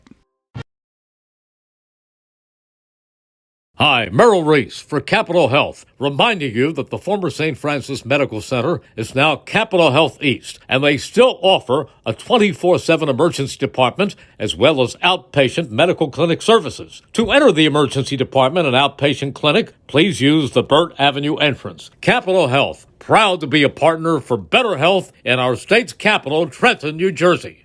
Hi, I'm Merrill Reese. Kessel Dermatology offers great cosmetic dermatology featuring the latest technology in cosmetics, including Morpheus 8 for skin tightening and scars, ultraviolet A and B light treatment for psoriasis, eczema, and itching. Kessel Dermatology now offers Genesis and XLV laser treatments for wrinkles, facial discoloration, scars, and hair removal. Kessel Dermatology provides Botox and fillers. Take care of your skin. Schedule an appointment with Kessel Dermatology.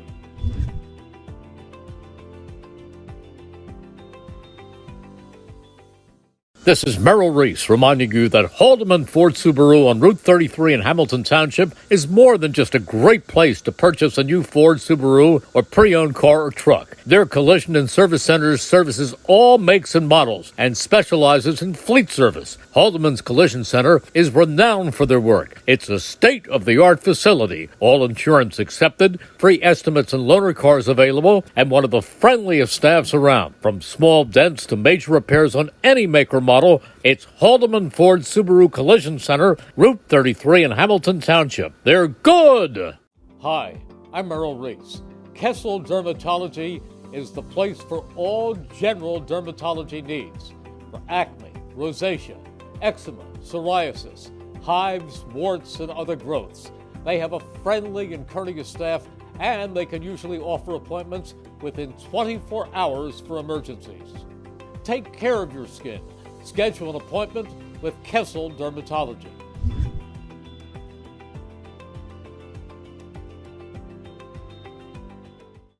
New Jersey is home to the best public schools in the nation. And that didn't happen by accident. It's the result of parents, educators, and communities working together year after year to give our students a world-class education, no matter the challenge. Because parents and educators know that with a shared commitment to our public schools, our children can learn, grow, and thrive. And together, we can keep New Jersey's public schools the best in the nation. Hi, Merrill Reese reminding you to come back home to traditional Italian cuisine at the Revere Restaurant, 802 River Road in Ewing Township. You'll always feel welcome at the Revere. It's like stepping back in time where you'll feel like you're dining in South Philly or New York's Little Italy. Start your meal with complimentary Hoboken bread. Choose from a menu featuring fresh seafood dishes, succulent steaks and chops, or homemade pasta dishes. You can even eat at the bar. The Revere is open 7 days for lunch and dinner. Private room available for special affairs, plus catering. For reservations, call 609-882-6365. That's 609-882-6365. Come home to traditional Italian cuisine. The Revere Restaurant, 802 River Road, Ewing Township. Hi, I'm Merrill Reese. Kessel Dermatology has a highly rated and award-winning dermatology team with over 130 years of collective clinical experience. They've been voted as the region's best dermatologist and doctor for 20 consecutive years. Over 1,500 five-star reviews from satisfied patients. Take care of your skin. Schedule an appointment with Kessel Dermatology.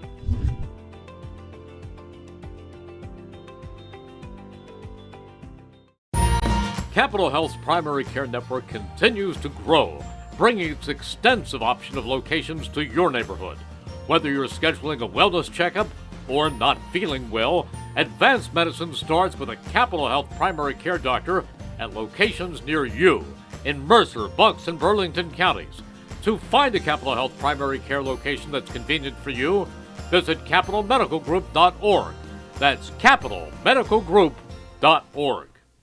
Hi, I'm Merrill Reese. Most people diagnosed with skin cancer are not even aware of their cancer. It's important to get a complete skin checkup. Kessel Dermatology offers a vast array of surgical procedures, including Mohs surgery, plus other non-surgical options. Take care of your skin. Schedule an appointment with Kessel Dermatology.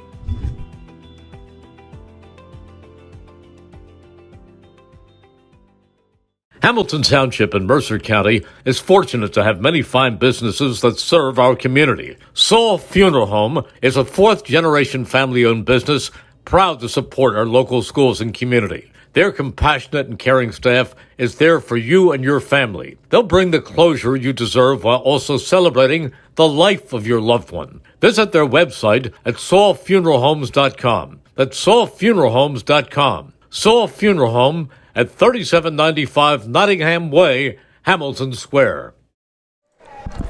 Welcome back to Trenton Central, where it's the Tornadoes leading Hamilton West 14-7 as we've reached halftime. And now it is time for me to turn it over to our statistician, Rich Fisher, who's got the first half stats for you. Take it away, Fish. Yes, a man of many hats.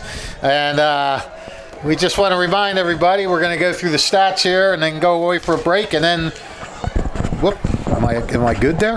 Mike's a little tangled, but now we're ready. Okay, yeah. So we'll take a little break and then the return of the Fish scoreboard, where we go over all last night's games, and every team in Mercer County played last night except for the two we're covering today. So you'll want to come back for that. But right now, let's go through this scoring and the stats here. All the scoring in the first quarter in this game, and all on big plays. Trenton scored Keyshawn Worthen on a 63-yard run. Kason Brooks catch a pass from Worthen to make it 8-0 Trenton. Hamilton come back with a 58-yard pass from Matt Brescio to Zaire Dye. Grady Schaefer added the kick to make it 8-7 Trenton. And then Brooks on a 75-yard pass from Worthen, and the conversion pass failed. 14-7 Trenton. That's where we stand at the half. Statistics. We'll start with Hamilton rushing. Brian Boswell, 8 carries for 16 yards. Matt Brescio, a carry for 7 yards. Colby Muni, 1 carry for 6 yards. Passing-wise, Matt Brescio, 7 for 11, 105 yards and a touchdown. Receiving, Zaire Dye with 4 catches for 83 yards and a TD. Boswell, 2 catches for 17 yards, and Chase Muni, a catch for 5 yards. Hamilton has rushed 10 times for 29 yards. As we mentioned, 7 for 11, 105 yards passing, 129 yards of total offense. Penalties, Hamilton's committed 8 for 42, and they have 4 first downs. For the Tornadoes, we have rushing Keyshawn Worthen, 5 for 75 yards. Joel Lynch, 6 for 17. Zavon Minnie, 2 for 15. Passing, Worthen is 4 for 5 for 84 yards and a TD. Minnie has 2 catches for 4 yards. Brooks, 1 catch for 75 yards and a touchdown. And Avi Ingram, 1 catch for 5 yards. So rushing, Trenton 13 for 107. Passing, 4 for 5 for 84. Total offense, 191 yards. Penalties, Trenton 4 for 35. And Trenton, like Hamilton, has 4 first downs. And Trenton has punted twice for an average of 28.0. So stats fairly even. Trenton actually much better on the ground, 107 yards to 29. But you look at that, and 69 of those yards, was that 60? I think I had 2 different numbers. 63 of those yards did come on 1 play, Keyshawn Worthen's big touchdown run. So, I'll tell you what, Jordan, I think you would mention that Hamilton's got to feel happy going in where they're at. I think Trenton's got to feel pretty happy with where they're at, because they've given Hamilton great starting position 3 times today and have held the Hornets scoreless every one of those times. So I don't know. I mean, but Hamilton does have to feel good about itself, is that it got knocked back twice on their first 2 possessions on some big plays. And then their defense really shored up and did the job, Yeah, and you got to believe that the message in both of these teams' locker rooms right now, Fish, is just limiting the big plays, especially on 3rd down. And if they're able to do that, both teams are going to have to feel pretty good about themselves going into the second half. Sure. I mean, limiting that and also limiting the penalties, because one of the reasons Hamilton sort of short-circuited after they had the ball, in that good scoring position or good field position, is that it hurt itself with little penalties that, turned certain, second and manageable to second and long or third and long or whatever. And granted, a couple times they were able to overcome that, but you can't keep doing that. You can't keep shooting yourself in the foot. if you're Hamilton, you really would like to see yourself get a little more of a ground game here. I mean, that's what Hamilton does. Like we mentioned, they came into this game with 91 passing yards in their first two games. Now, they have to be thrilled that they have 105 yards here today in the air. I mean, more in one half than they got in the whole first two games combined. But again, you gotta get some kind of ground game going, or Trenton's gonna, they're gonna drop guys and they're gonna play for that pass more. Or maybe it can work in reverse. Maybe they'll start dropping guys and Trenton can hit them with a big run. Yeah, or Hamilton can hit them with a big run. We'll have to see. But, for the most part, I think Hamilton does. You're right. Hamilton does have to feel happy with where it's at on the scoreboard. And at the same time, Trenton has to feel happy that it has a lead after giving Hamilton such good starting position so many times. So I'm looking forward to the second half, man. I think it's going to be good. Well, Fish, before we get to the second half, we're going to throw it to break one more time and be back with what? The Fish scoreboard, you call it? Yes, the Fish scoreboard, the Fish board. We're going to be back with the Fish board right after this on WBCB. Hi, Merrill Reese for Capital Health, reminding you that the former St. Francis Medical Center is now Capital Health East, and they still offer a 24/7 emergency department as well as outpatient medical clinic services. To enter the emergency department and outpatient clinic, please use the Burt Avenue entrance. Capital Health, proud to be a partner for better health in our state's capital, Trenton, New Jersey. Hi, I'm Merrill Reese. Kessel Dermatology offers great cosmetic dermatology featuring the latest technology in cosmetics, including Morpheus 8 for skin tightening and scars, ultraviolet A and B light treatment for psoriasis, eczema, and itching. Kessel Dermatology now offers Genesis and XLV laser treatments for wrinkles, facial discoloration, scars, and hair removal. Kessel Dermatology provides Botox and fillers. Take care of your skin. Schedule an appointment with Kessel Dermatology.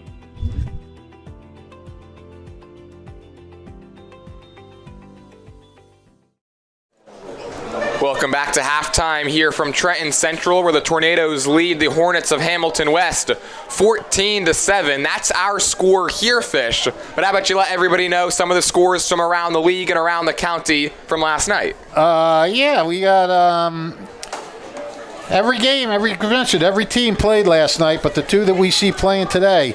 So let's start with the feel-good story of the season this year, which a game you guys were at, and that's those Lawrence Cardinals.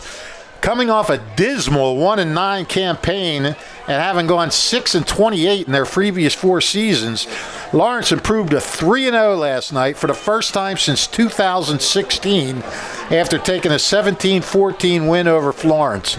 Sophomore sensation Jamie Lyons rushed for 138 yards and 2 touchdowns on 18 carries, and his 10-yard scoring run with 2:07 left, that gave the Cards an insurmountable 17-7 advantage.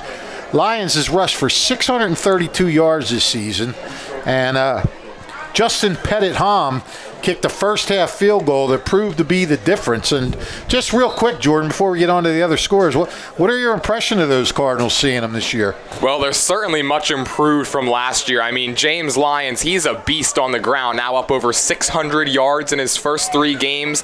He's on pace for about 2,000 rushing yards in just 9 games if he's able to keep this pace going. The Cardinals are really a team that just ground and pound, and they've moved into the National Division, and they have really torn their way through these first 3 games. Yeah, they sure have, and that's great. Rob Radis is a great guy, and Lawrence has had some tough times, so it's great to see them back doing well. Moving on, in what was pretty much considered the game of the night, Hopewell Valley took away any possible drama with a 47-21 victory at Notre Dame. Ben DeCore, who after the game credited his grandma's cooking and his sleeping habits for his sterling play, rushed for 189 yards and 4 touchdowns. And Milan Desai threw for 219 yards and 2 touchdowns to Owen Lengel and 1 to Justin Klotz. The undefeated Bulldogs have scored 40 points or more in all 3 of their games this season. After Notre Dame fell behind quickly, 14-0, I mean quickly, like the first couple minutes, Notre Dame cut it to 21-14. Julian Matara threw a 23-yard TD pass to Wyatt Moore and an 81-yard pass to Jaden Davis. But Hopewell answered with 3 straight touchdowns to put it away. Klotz finished with 7 catches for 91 yards. And the Bulldogs gained kind of a modicum of revenge after last year when the Irish took a 1-point victory in the season finale that knocked Hopewell out of the playoffs. You like that word, modicum? That's a good one, Fish. Yeah, you know, journalism. Man of many hats, right? Yeah, the journalism major is paying off here. Our relative thesaurus, Rich Fisher. Robbinsville got its first win of the year as Gabe Yablonowitz completed 20 of 30 passes for 355 yards in a 32-20 win over West Windsor Plainsboro. The game was tied at 20 entering the fourth quarter for Edward Keating and Noah Schwartz grabbed TD passes from Yablonowitz. Schwartz had 5 catches for 157 yards. Keating grabbed 9 balls for 87 yards. Alex Giordano added 3 catches for 61 yards in the TD. And William Raftery added a touchdown run. Allentown moved to 2-1 with a 34-8 victory over Nottingham as Matthew Schweitzer threw 2 touchdown passes to Matthew Wood, and Schweitzer ran for another as the ROP offense is alive and well at Hamilton. Sean McCaffrey rushed for 84 yards and 2 touchdowns, and Nicholas Colella had 4 catches for 64 yards for the Redbirds. Princeton took a 20-13 win over Ewing for its first win of the year. Brady Collier completed all 3 of his passes for 72 yards and a touchdown, while Carmine Carusone rushed for 114 yards and a TD. And Travis Petrone, those Petrones just never run out over there at Princeton. Travis Petrone also ran one in. And Ellington Hines had 5 catches for 112 yards and a touchdown. And then we have Steiner. They took a 32-6 over Heightstown to improve to 2-1. No other details were available for this one, but Steiner enjoying a nice start, 2-1, first time since they went 3-0 a couple years ago, start the season. And,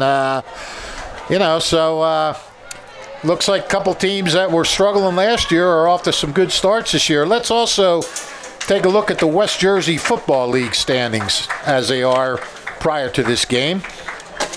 In the Valley Division, and this is a Valley Division game, by the way, the winner of this game will tie for first in the league with Princeton and Robbinsville. Princeton is 1-0 in the league, 1-2 overall. Robbinsville 1-0, 1-2 overall. Trenton is 1-1, Hamilton 0-2.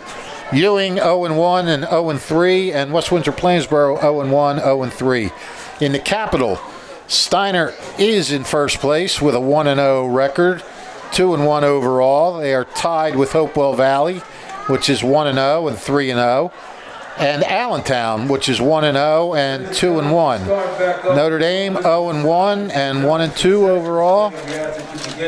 Nottingham is 0-1, 0-3. North Stars are up to a tough start. And Heightstown 0-1, 0-3. In the National Division, which is Lawrence is the only Mercer County team in the National. Cardinals are in first place, 2-0 and 3-0 overall. Tied for Riverside, which is 2-0 and 3-0. And those two teams play on the last game of the regular season, so the potential is there for the drama to build and make for an exciting game to end the season. So we'll see how that plays out. There's still a lot of football left to play, but that's it. That's the as up-to-date as you are going to get on Mercer County football this Saturday afternoon. Well, Fish, I would say that is a great job by you swimming your way through Mercer County and through the West Jersey Football League. We're going to step aside one more time and be back with the second half of action between Trenton and Hamilton West. 14-7 Tornadoes on top. Third quarter coming for you next on WBCB. This is Merrill Reese reminding you that Haldeman Ford Subaru on Route 33 in Hamilton Township is more than just a great place to purchase a new Ford, Subaru, or pre-owned car or truck. They're Their collision and service center services all makes and models and specializes in fleet service. Haldeman's Collision Center is renowned for their work. It's a state-of-the-art facility. All insurance accepted, free estimates and loaner cars available, and one of the friendliest staffs around. From small dents to major repairs on any make or model, it's Haldeman Ford Subaru Collision Center, Route 33 in Hamilton Township. They're good! The Capital Area YMCA, forever here for you at 431 Pennington Avenue in Trenton. Let the Capital Area YMCA bring out the dance in you. Ballet, tap, or hip-hop, ages 3 to senior citizens. For more information about their dance classes, call 609-599-9622, extension 205. Or visit capitalymca.org. Senior citizens join the Capital Area YMCA's Silver Sneakers program, helping older adults take control of their health. For more information about any one of their programs for children to seniors, visit capitalymca.org. That's capitalymca.org, Capital Area YMCA, 431 Pennington Avenue in Trenton. And don't forget, if you missed any of today's action, you can read all about it in tomorrow's edition of the Trentonian. For your complete local and national news 7 days a week, it's the Trentonian, or online at trentonian.com. It's the only newspaper serving Bucks, Burlington, and Mercer County 7 days a week. It's the Trentonian.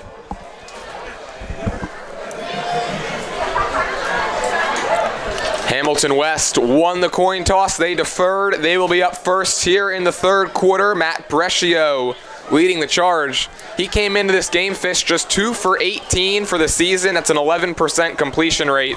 But like you mentioned at halftime, he has been much improved here this afternoon. Already 7 for 11 for 105 yards, which more than doubles his total from the previous 2 games. Yeah, for everything. So completions and yardage. So he is. We'll see if Trenton makes some adjustments. Hamilton will get the ball here to start the second half. And let's see what kind of field position the Hornets start with this time. Zechariah Roberson will handle the kicking duties here to start the third quarter. I love that name, Zechariah. And it's a good left-footed boot. Krupe bobbles it at the 18, has to go back to pick it up. Now starts up the middle across the 25 and gets stacked up and finally brought down at the 29-yard line. That's a return of 13. And here comes Brescio and that Hornets offense back out there trailing 14-7. Yeah, that bobble may have cost Muni a couple more yards there. Had to look around, spin around, pick it up, and then find out where he was going to go.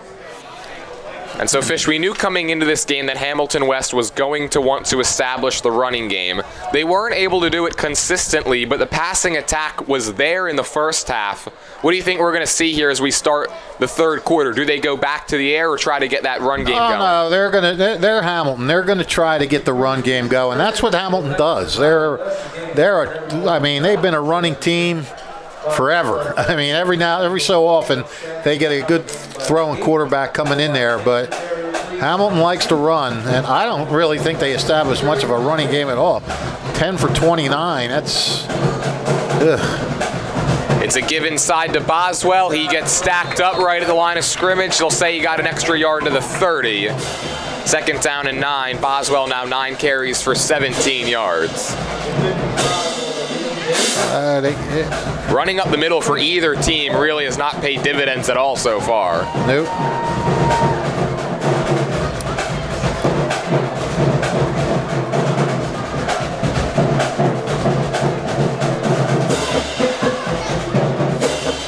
Trenton Band is wowing us here with the drummers.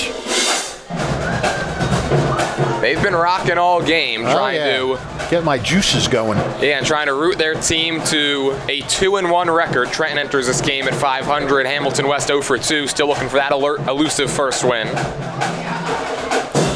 Second and 9, Brescio to pass. He's got a man. That's Carmelo Brown making the catch at the 48. That was too easy. Brescio had all sorts of time, found the wide open receiver, and moves the chains for a first down. Yeah, Timothy Fisher was in the area, but had enough.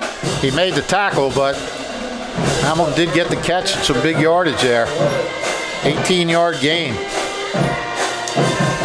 And now now Brescia is going to head over to the sideline for this play. Tyrone Krupe is in the ball game.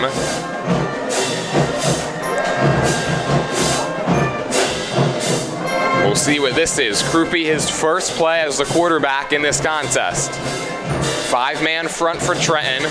It's a wildcat run, and Krupe gets brought down behind the line. First to get to him was Nazir Scott, and then helping him out was Creighton Laws to drive Krupe back for a loss of 1. Yeah, I don't think there was much of a surprise there. That was going to be a wildcat.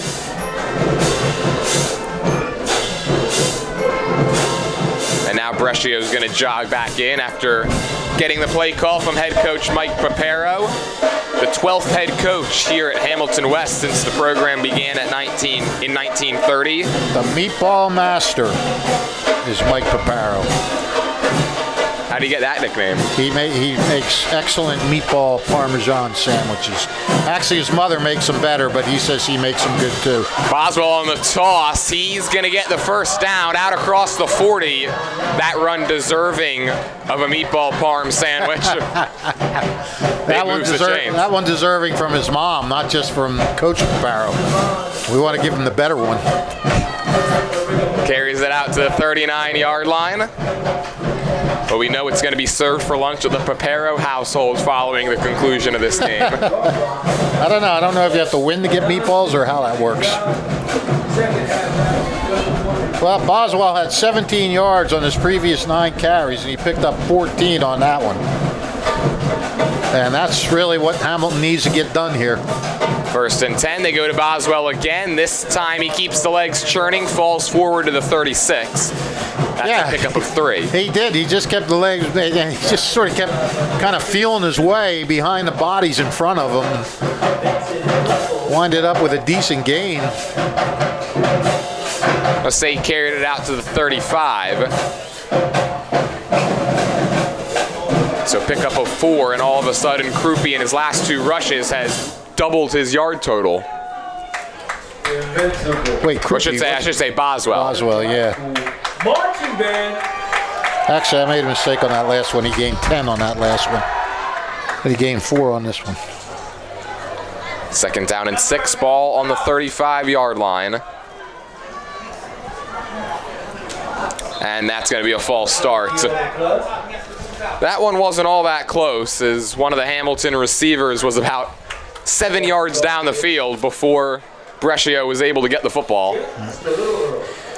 And that is really what Hamilton cannot keep doing, man. So that's their first penalty of the second half after 8 total in the first half. They cleaned it up after the first quarter.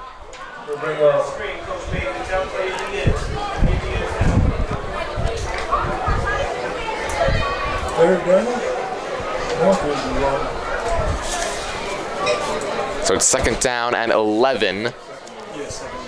Brescia is in the gun. He's going to look to throw. He's over the middle looking for Zaire Dye, and it's intercepted. Now, Timothy Fisher, he was victimized on that catch the last time, and this time he comes up big with the interception. There's a flag. It's going to be for a hold against Hamilton West. That'll be declined, and it's the first turnover of the game forced by either side.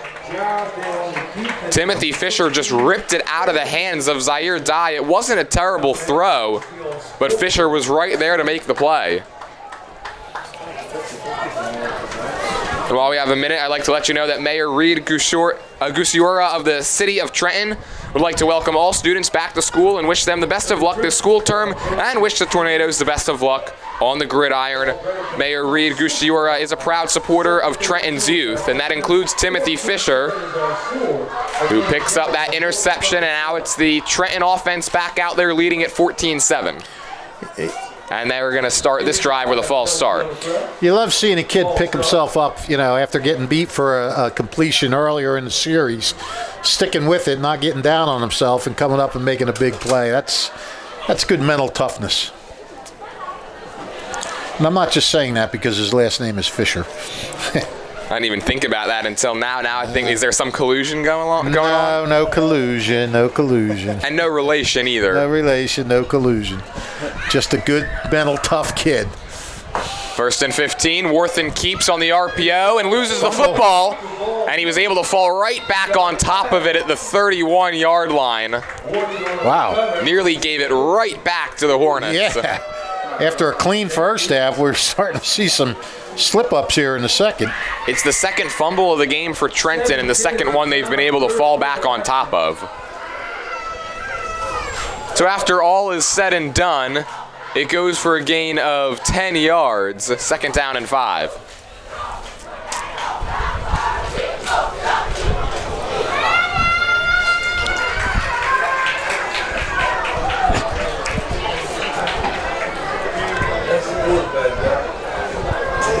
West stacks the box, no safeties back deep.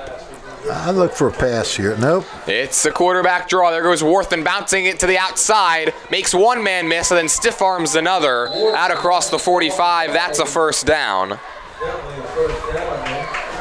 Worthen's fun to watch.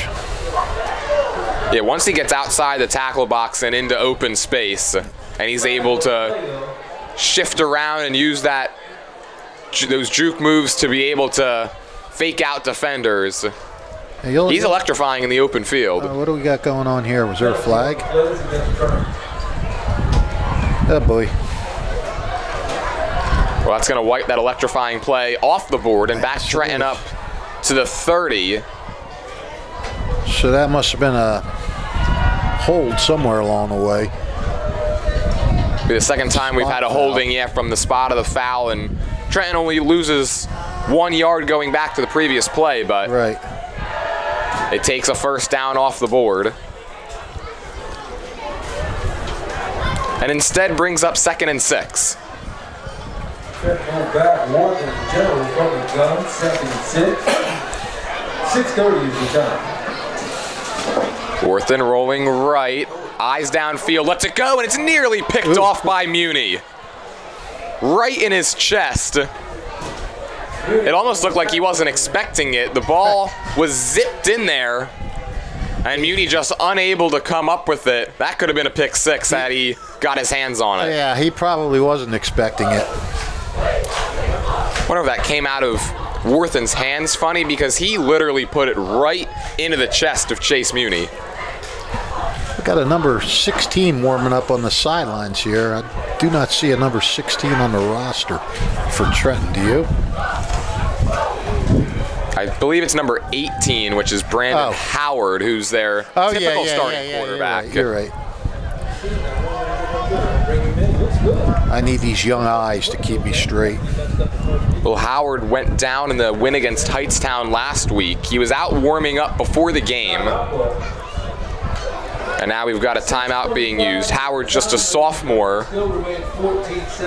He looked good in warm-ups, and he looks good right now on the sideline, but Coach Franco is keeping it with Worthen, and why not? He's been real good on the ground so far, and that's all Trenton has needed to this point. Today's game is brought to you by the Hamilton Township Education Association, who would like to take this opportunity to wish all of our students the best of luck this school term. We're proud to support you. This message brought to you by the Hamilton Township Education Association. And the Italian People's Bakery is proud to support high school sports on the WBCB Sports Network. Visit them at their signature location, 63 Butler Street in Chambersburg, for the finest rolls, deli meats, and pastries. The Italian People's Bakery is the best place to go for hoagies on Sunday afternoon, as well as the finest dessert trays for your special get-together. Visit them once again, 63 Butler Street in Chambersburg. The Italian People's Bakery since 1936. 3rd down and 6 for Worthen and the Tornadoes offense. Mini goes in motion. Worthen takes a snap. It's a play action. He's rolling to his right. He's got time, being chased now. Airs it out down the field, and it's incomplete. Throwing in the direction of Caden Ollie. Or Kason Brooks, I beg your pardon. That time good coverage by Hamilton West, and it'll bring up 4th down and force the punting unit back out. Well, that was a killer holding penalty for the Tornadoes, because Keyshawn Worthen had a really nice gain there, and down a midfield, up the midfield, and they just couldn't recover from that. And it winds up leading to a punt. Trenton will be back. Well, this Hornets defensive unit, Fish, they've really figured it out since the first 2 drives of this game where they allowed the 2 big plays for touchdowns. Yep. High snap, Worthen's got it. It's a line drive, end-over-end kick right to Krupe. He's got it at the 43 and starts up, bounces off of 1 tackle, and then gets brought down by about 4 or 5 different tornadoes right around the 49. Just short of midfield and more good starting field position for the Hornets. That's been the theme so far, but they haven't been able to do much with it. Right. And that was a line drive kick, but that was not a good line drive kick because got it at the 42 and he was able to get, I think, really, that was pretty good coverage for Trenton considering how quick Krupe got the ball. There's a player for Trenton who's down back behind the play while they tend to him. We'll step aside. 6:05 to go, third quarter. Trenton on top 14-7 on WBCB. Hamilton Township in Mercer County. Hi, Paul Muller here, and there's never been a better time to be part of the team. New car inventory is back. We have over 100 new Toyotas ready to drive home today with some of our most popular models available. And with a huge selection of dependable certified used Toyotas, our pre-owned departments are ready to make a deal that works for you. Plus, our award-winning service centers will have you in and out and back on the road in no time. Visit one of our 3 locations in Langhorne, Glen Mills, or Princeton, or online at teamtoyota.net. Capital Health's primary care network continues to grow, bringing its extensive option of locations to your neighborhood. Whether you're scheduling a wellness checkup or not feeling well, advanced medicine starts with a Capital Health primary care doctor at locations near you in Mercer, Bucks, and Burlington counties. To find a Capital Health primary care location that's convenient for you, visit capitalmedicalgroup.org. That's capitalmedicalgroup.org.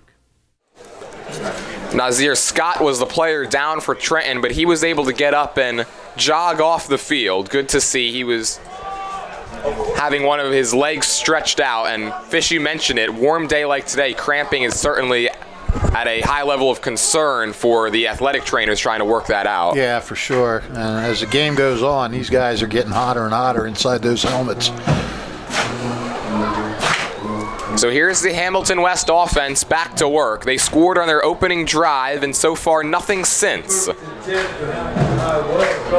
actually scored on the drive in which they had their worst starting field position of the afternoon. Here's a give to Boswell, and he carries it across the 45. Nice gain on first down. Boswell starting to find his rhythm here in the third quarter.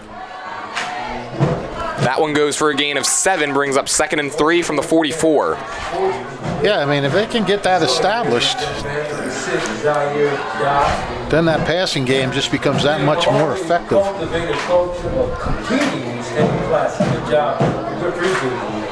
And again, Boswell's a guy entering this game, averaging over 6 yards per carry. So even though he started out a little slow, still very dangerous as this game goes along. This time it's a fullback dive, and not much there for Colby Muni, the sophomore. They'll give him a yard, maybe 2, and it's going to be 3rd and a long 1. Looks like, yeah, that makes sense. So he ripped half the chains off on 2nd and 3. Not sure. I guess this would be 4-down territory for Hamilton. Yeah, I mean, assuming there's no sack or anything on this play, you got 2 opportunities to pick up 4.5 feet. Right. Depends on what happens on this play. Brescio's under center, and he's just going to sneak it ahead, and he's got enough for the first. Good job by the Hornet line. Yeah, just put his head down, and it looked like Trenton wasn't expecting that quarterback sneak. Picks up about 2.5 yards to the 39, and now it'll be 1st and 10.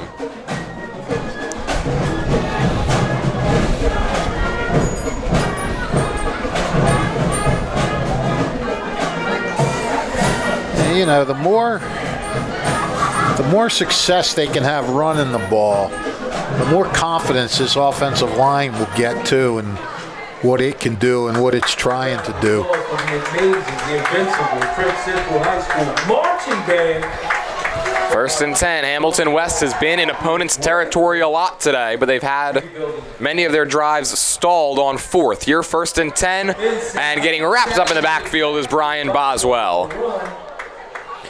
Keyshawn Worthen got to him behind the line. It's another loss. We've seen a lot of TFLs in this game by the Trenton defensive line, and now Worthen is slowly making his way to the sideline. And he goes down right when he gets off the field, and we'll have to keep an eye on that for sure. You do not want to see that. Worthen, who's typically the starting running back, has gotten the run as the QB today. We saw the typical starting quarterback, Brandon Howard, warming up on the sideline earlier in this quarter. Worthen's not new to quarterbacking. I mean, he's done it his whole career. But Brescio looking long into double coverage. It's dangerous, and it is picked off. Ive Ingram, the ball hawk, he was able to get his hands on it. Dangerous throw that time from Brescio, and he pays the price. yeah, it looked like double coverage there that he was throwing it into, and Ingram was there to just wrestle the ball away. Great play by Ingram. So back-to-back drives now for Hamilton West end in interceptions. And they waste more good starting field position. They've certainly squandered their fair share of opportunities. Yeah. And the score will remain 14-7. After an electrifying start to this game, we've had no scoring since the first. Yeah. But it's been interesting. Yeah, we haven't lacked excitement, that's for sure. We've seen it all. Brandon Howard's in at quarterback. He turns and gives to Lintz. And he carries that out to the 16. That goes for a gain of a yard. Worthen is up and walking on the sideline. But for now, he turns it over to the sophomore Brandon Howard, standing at 5'11". Who had that carry? I'm sorry. It was Lintz.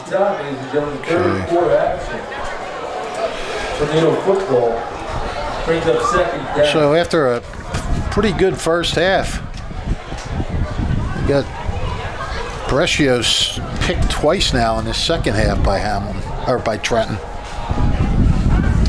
Howard in the eye with Lintz lined up as the tailback.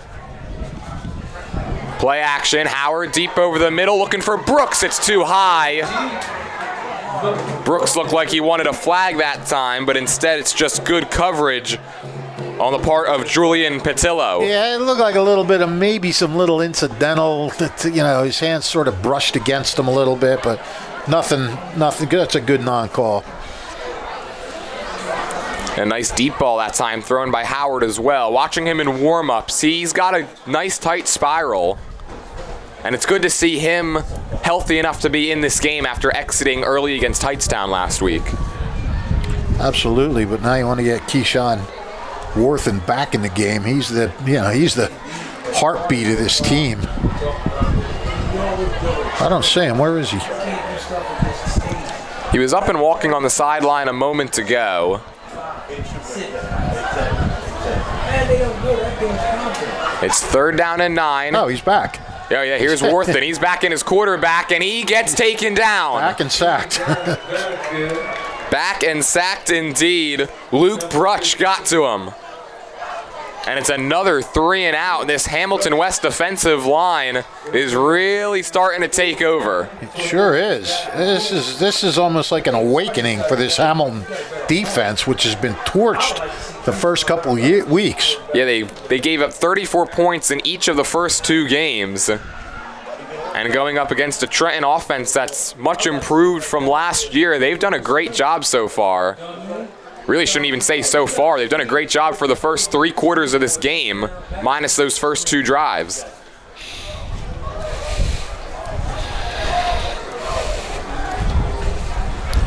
Uh-oh. High and short off the right foot of Worthen. It bounces at 27. Krupe comes over to field it. He bobbles it. He has to fall back on top of it. Krupe had a lot of green grass in front of him, too. Yeah, but that's the thing. You got to secure it first. Yeah, it looked like he started to run without the football. I mean, that ball, I don't know if he got that off the end of his foot. That was a really poor punt, straight up in the air. It went a little further than I even thought it was going to at first. If Krupe could have secured it, I don't know if he'd have gone the distance, but he would have gotten it. He wouldn't have had close. Yeah, he wouldn't have had a far way to go either. Well, now you want to talk about good starting field position. Hamilton West has to take advantage right here. Set up on the 33 of Trenton. Their defense has certainly done their job keeping them in this game, and now it's time for the offense to go to work. Brescio under center. 1 minute, 9 seconds to play, third quarter. There's to give to Boswell. He breaks into the second level of defenders and then gets wrapped up and tossed to the ground out to the 26-yard line. There to get him was Shine Williams. Good first down pickup now. Now you can do a few different things here on second and 3. Yeah, check that. Mario Stewart got him to the ground. 2nd and 3 from the 26. Clock now under 40 seconds. If Hamilton West wants, this could be the final play of the quarter. A lot of different ways you can go here. Single back set. There's Brooks. He gets met at the line, keeps the legs turning for a gain of 2. So it'll be 3rd down and 1, and in all likelihood, that's going to bleed out the third quarter clock. It's down to 13 seconds. Hamilton West in no particular hurry to get back to the line.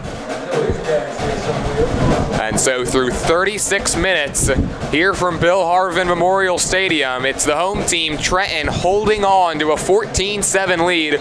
We'll be back with the fourth quarter right after this on WBCB. This is Merrill Reese reminding you that Haldeman Ford Subaru on Route 33 in Hamilton Township is more than just a great place to purchase a new Ford, Subaru, or pre-owned car or truck. Their collision and service centers services all makes and models and specializes in fleet service. Haldeman's Collision Center is renowned for their work. It's a state-of-the-art facility, all insurance accepted, free estimates and loaner cars available, and one of the friendliest staffs around. From small dents to major repairs on any make or model, it's Haldeman Ford Subaru Collision Center, Route 33 in Hamilton Township. They're good! Township Division of Health offers a variety of free services to keep you and your community healthy. It's important for everyone to stay up to date on recommended vaccines. Whether you or a loved one needs an annual flu shot, COVID-19 vaccine, or a pneumonia shot, Hamilton's Division of Health is ready to help. Are you or a loved one homebound? The division's caring nurses will bring your vaccine to you. For families that may be underinsured or uninsured, the division offers free routine vaccinations for children. Most residents in Mercer County are able to take advantage of the free and confidential STI and HIV testing clinic. The staff at the Hamilton Township Division of Health are experienced and proud to serve the Hamilton community. Visit hamiltonnj.com/health. And today's game is brought to you by the Hamilton Township Education Association, who would like to take this opportunity to wish all of our students the best of luck this school term. We're proud to support you. This message brought to you by the Hamilton Township Education Association. Alongside Rich Fisher, I'm Jordan Hirsch. 14-7 game, Trenton on top of Hamilton West as we begin the fourth quarter. But the Hornets have it deep in Trenton territory in a 3rd and 1 on the 24. I formation. Trenton again brings 7 to the line. Again, it's a quarterback sneak. And again, Brescio keeps the legs moving, refuses to go down. And he picks up 4 yards out to the 20. Into the red zone go the Hornets. Yeah, they seem to have that play designed, good job on that play, really, and there's nothing fancy about that. It's basically mano-a-mano. Let's see who can do it. And the Hornet line has won both those battles in that way. 1st and 10. Hornets starting to feel the pressure of needing to punch this one in. They have not scored since their opening drive. Trenton brings pressure. They give it to the fullback Muni, and he gets wrapped up and tossed to the turf. Yeah, Colby Muni, nothing doing on that one. Trenton defensive line said, all right. We've got a player down on the Hamilton West side. And that is Muni, who's in a catcher's position right around the 25-yard line. While they tend to him, we'll step aside in a 7-point game here from Trenton. New Jersey is home to the best public schools in the nation. And that didn't happen by accident. It's the result of parents, educators, and communities working together year after year to give our students a world-class education, no matter the challenge.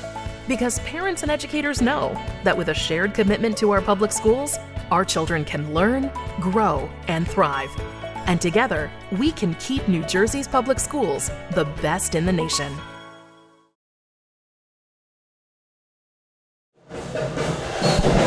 Good to see Colby Muni get up and jog off the field. It's now 2nd down and 9 for Hamilton West from the 19-yard line.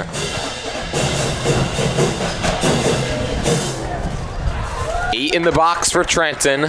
Brescio takes a snap, gives to Dye on the jet sweep. He gets around one man, but not two. Carries it for a gain of a yard. And now 3rd down and 8. Haven't had one of these in a while, Fish. A 3rd and long. Let's see if Hamilton West can continue their prowess from the first quarter. Yeah, let's see what happens there. Who did you say had that carry? It was Zaire Dye. Oh. Yeah. Came around on the jet sweep and took it forward to the 18-yard line. Well, we know this is definitely 4-down territory no matter what happens. Yeah, no question about it. Clock ticking down to 10:24 to go. The scoreboard's been stuck on 14-7 since the first quarter. Yeah, this started as a shootout. 3rd and 8. Brescio sets up the screen. There's Boswell. Makes one man miss. Gets around a second defender. Keeps the legs moving across the 15. He's going to be about a yard short. But it sets up a 4th and 1. And no question the offense is going to stay out there. Maybe 4th and 2. Either way, expect to see the Hornets go for this here. What are they, down to the 12? 9:52 is the time, definitely for. Yeah, ball lined up in between the hash marks at the 12-yard line. And that's the play I've been waiting for them to run and run effectively. And it's worked more often than not as well this game. There was one that was called back because of a penalty, but other than that, it's been smooth sailing on those screen plays. So 4th and 2. Brescio's trying to get the defensive line to jump. They won't bite. And now we've got whistles and a timeout. Timeout call. And it's going to be used by Hamilton West. Timeout call. Hamilton Highway. That allows me to let you know that if you're looking for a loving pet to add to your family, consider visiting the Hamilton Township Animal Shelter at 2100 Sylvan Avenue. The experienced shelter staff will do their best to match you with a companion that's a good fit for you and your family and lifestyle. The shelter has cats and dogs available, and sometimes smaller pets like rabbits, birds, and reptiles. Not ready to adopt but want to help the animals? There are volunteer and fostering opportunities available. The Hamilton Animal Shelter is open Monday through Saturday, 10:30 a.m. to 3:30 p.m., Thursdays till 7 p.m., and closed on Sundays.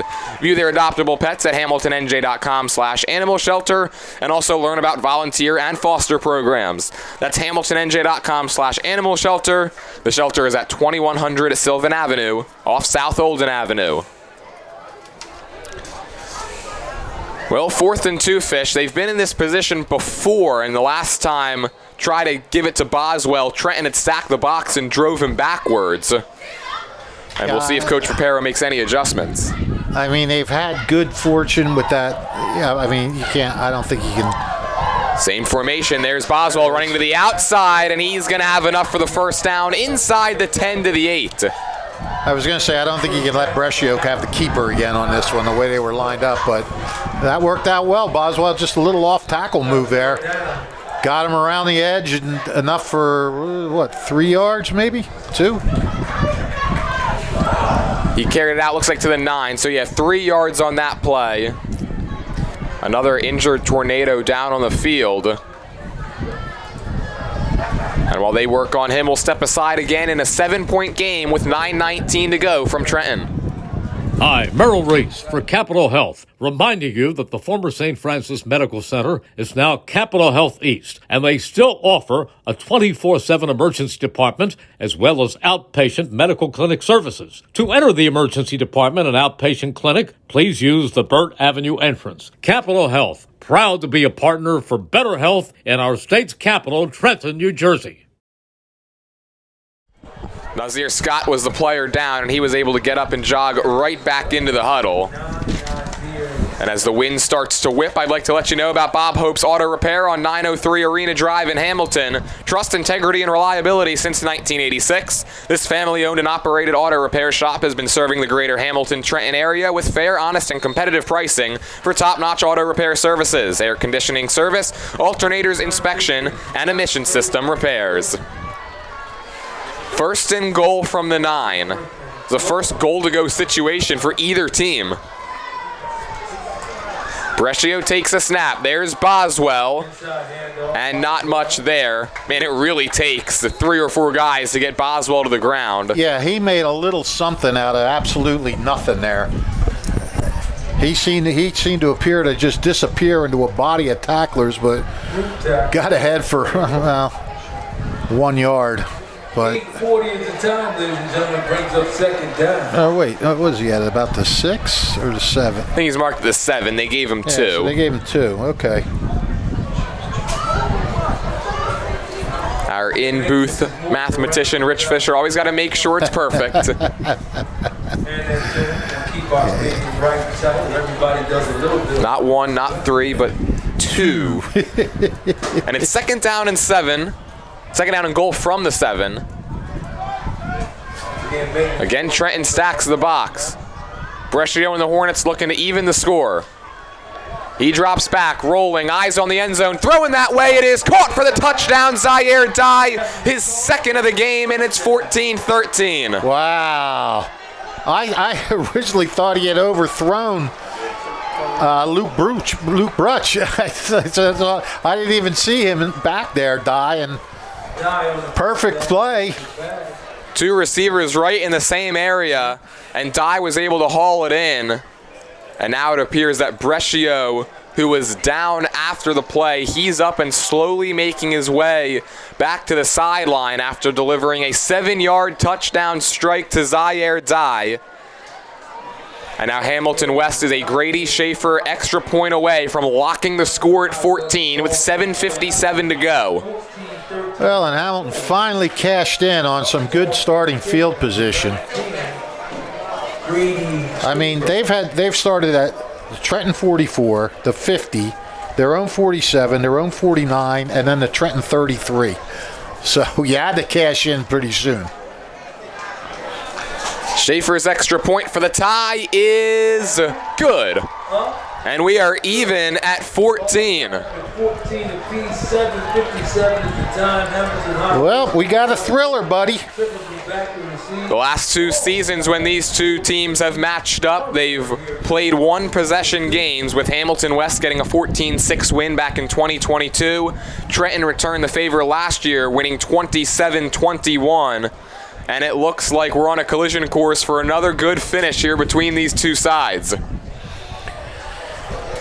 Yeah, I mean, you know, they kind of look pretty evenly matched here, and the game is playing out that way. And the one thing that Hamilton has done is they've cut back on those penalties big time. Yeah, they had, I believe 6 in the first quarter and just 3 since. Well, let's see. Hold on a second.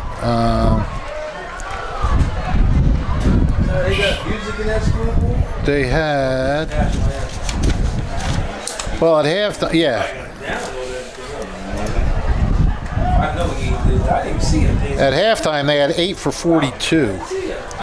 And now they are 9 for 47. So just 1 penalty for 5 yards here in the second half for Hamilton. Yeah, he came over. I didn't see that. That's part of the reason why early in this game, when they were setting themselves up with the good field position, they weren't able to consistently move the ball downfield because they were just constantly playing behind the sticks. And I know we talked about it a lot. They were able to convert on those 3rd and longs quite a bit in the early going, but that's just not a sustainable way to win football games, and they've been able to clean it up. Zaire Dye, 5 catches for 90 yards and 2 touchdowns. This one's fielded at the 30, and then getting knocked out of bounds at the 39-yard line was Shaundell McDuffie.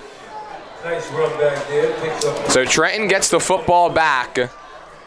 They've gone 3 and out on back-to-back possessions. Yep, they got to go to work.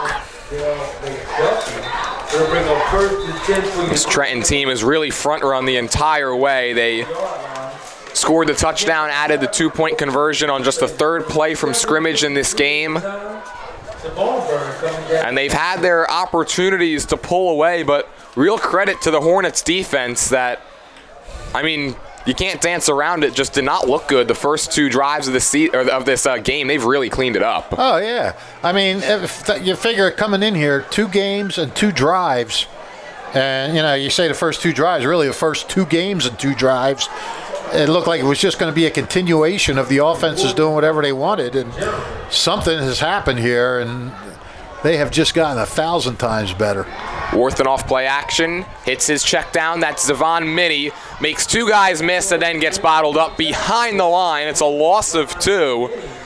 The Hornets continue to swarm on defense and drop Minnie for a loss. And now he's hobbling over towards the sideline.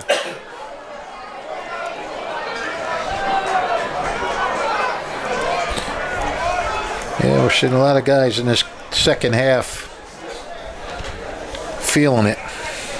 Justin DeLeon Estrada, the senior receiver, is going to come in and take Minnie's place. It'll bring up 2nd down. 7-13 at the time. And this is what Hamilton wants. They want to keep these guys in a hole. Don't let them get that methodical drive going, and especially don't let them get that big play. Give goes to Lentz. He's got running room across the 50, and then a touchdown saving tackle right there by Dejon Short. As Lentz was able to just turn on the afterburners. If he was able to get by that tackle, there was no one behind him. Yeah, Sincere Williams threw a nice block there, too, to sort of open a little more hole for Lentz to get through. Into plus territory on the 46. First down of the second half for Trenton. That's surprising considering they look like they weren't going to be stopped their first 2 drives with the big play touchdowns. This time they give it to Lentz, and this time, oh no, it's a fake. Worthen's got it up the middle. That one was real convincing. It's a gain of 6. It sure was. I was ready to talk about what a great play Gabe Bing made there. We all were fooled. That's how you know it's a good RPO, when it fakes out the broadcasters. That's right. Especially one as flawless as yourself. Well, I wouldn't necessarily say that. More like when you fake out a Mercer County Hall of Famer. I've been faked out many times. I was faked out on that one. Well, it brings up 2nd down and 4. And early movement on the near side of the field. It was Sincere Williams who left early. Worthen was trying to hard count the Hamilton West defense, and instead it backfires, and it'll make it 2nd and 9. And don't forget, if you miss any of today's action, you can read all about it in tomorrow's edition of the Trentonian. For your complete local and national news 7 days a week, it's the Trentonian, or online at Trentonian.com. The only newspaper serving Bucks, Burlington, and Mercer County 7 days a week. It's the Trentonian. Now this clock is running, and the one thing Trenton wants to do is if it doesn't score, it doesn't want to give Hamilton the chance to come back and try to score. 2nd down and 9 from the 45. Oh, we have 5 minutes and counting.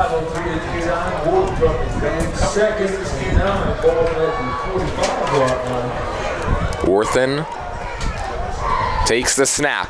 Play action, has time, deep over the middle for Brooks, and he overshot him. 3rd time in the second half that they've overshot Kason Brooks. Yep.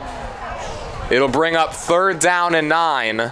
He was open up the middle of the field, and just unable to connect with him was Worthen. Yeah, that's one that Worthen wants back for sure, man. Ooh. It all worked well except for the delivery. Correct me if I'm wrong, Fish, but Brooks still has just that one reception for 75 yards, the touchdown. There is no correction. You are right. Trenton breaks their huddle in 3rd down and 9. Big play.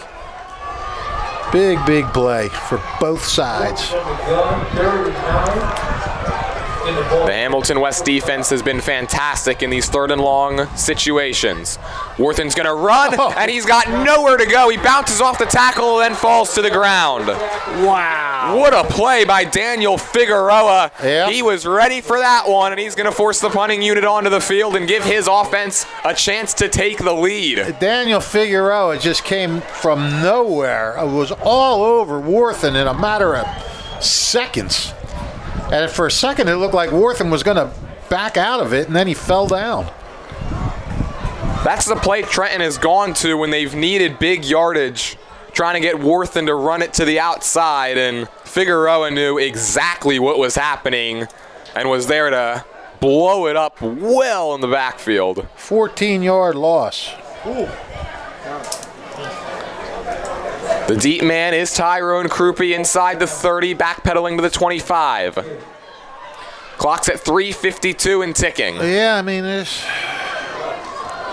It's a high right-footed punt, end over end. Krupe calls fair catch and juggles the football and falls back on top of it at the 28-yard line. I don't think he's had a clean grab on either the punts or the kickoffs, has Krupe, but he's been able to recover it every single time. Yeah, you're right. He's made it exciting for sure. Which, excitement like that, Mike Paparo does not need.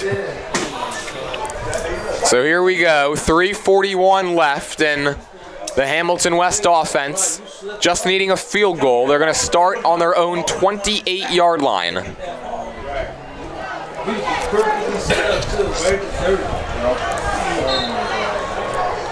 Well, and Trenton, I'm sure, is still thinking back to that overthrow to Kason Brooks. There have been a few of those as well. They've got to feel like they've left points on the board, that's for sure. 1st and 10, 3:41 at the time.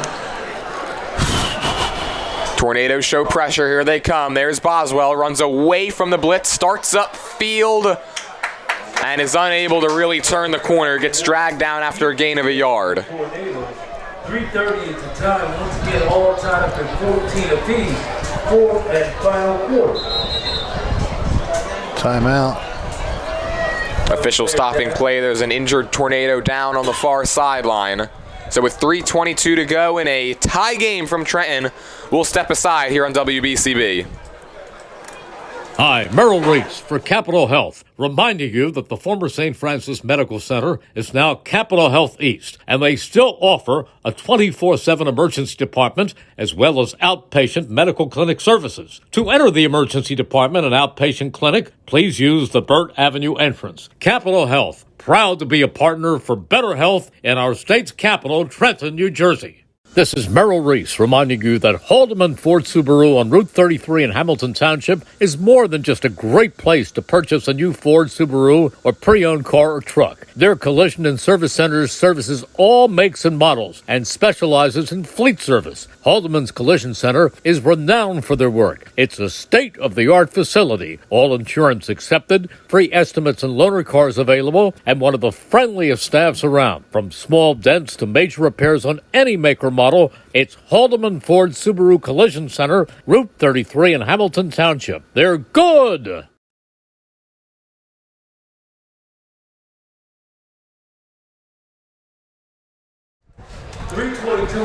Welcome back to Trenton. Timothy Fisher was the player down. You could see him up walking off to the sideline under his own power. Slowly, though. Fisher has an interception in this game, and he's played very well. We've called his name a bunch. It's 2nd down and 9 for Hamilton West. Locked at 14 with 3:14 to play. Brescia wants to throw, sets up that screen. There's Boswell, and he gets taken down. Ooh, he read that well. Nazir Scott with the tackle. Brings up 3rd down and 9. He was able to knife his way through the offensive lineman of Hamilton West and get to Boswell after no gain.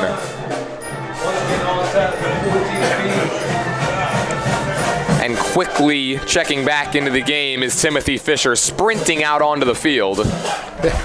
So he looks all right. Ave Ingram jogs out. He's got the other interception for Trenton.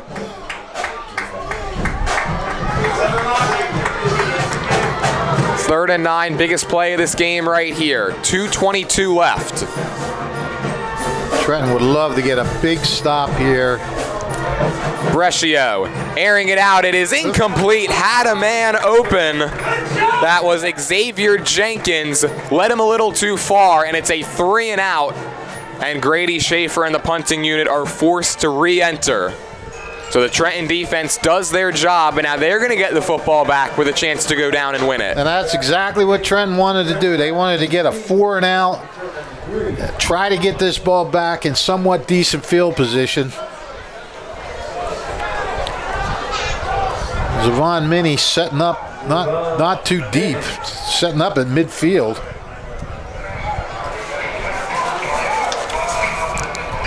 Clock holding at 2:13. Schaefer's gonna think about faking it and now run up Australian football rules style. It checks up at the 42, fielded by Minnie. He starts up and then gets forced to the ground by Khalil Hardwick. It looked like Schaefer might have had some space. He would have had a long way to go. Yeah. And probably takes the smart decision to just punt it away. Yeah, you don't but that was close.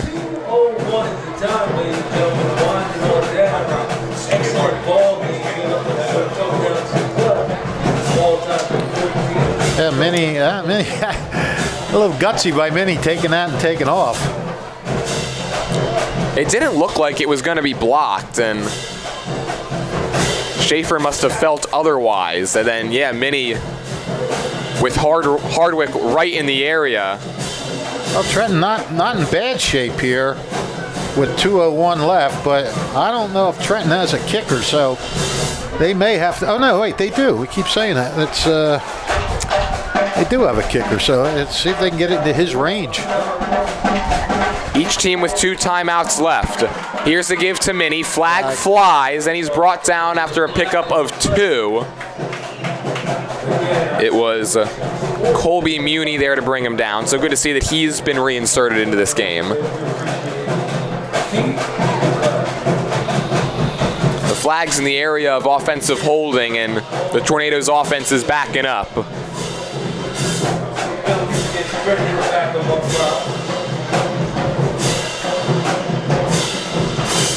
And that's going to be the call. So a loss of 10 brings up 1st and 20 from the 31.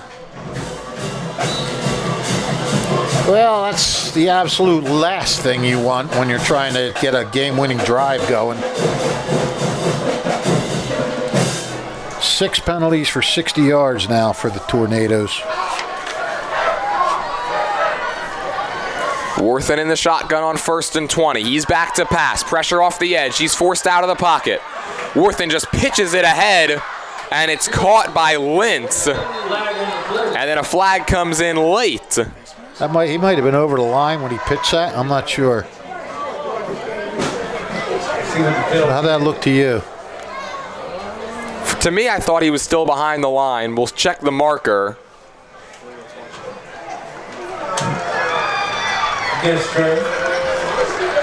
And it's a penalty against Trenton. It's an ineligible man downfield. Okay.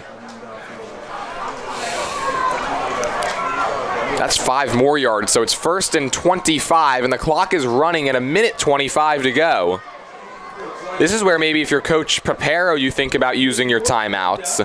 Yeah. With a chance to get the football back, but he's content to keep those 2 in his pocket for now. Clock is down to 71 seconds to go, and Trenton's taking their sweet old time in the huddle. The only thing I can think is that he respects Trenton's big play offense and just figures let the clock run. And right now, 1st and 25.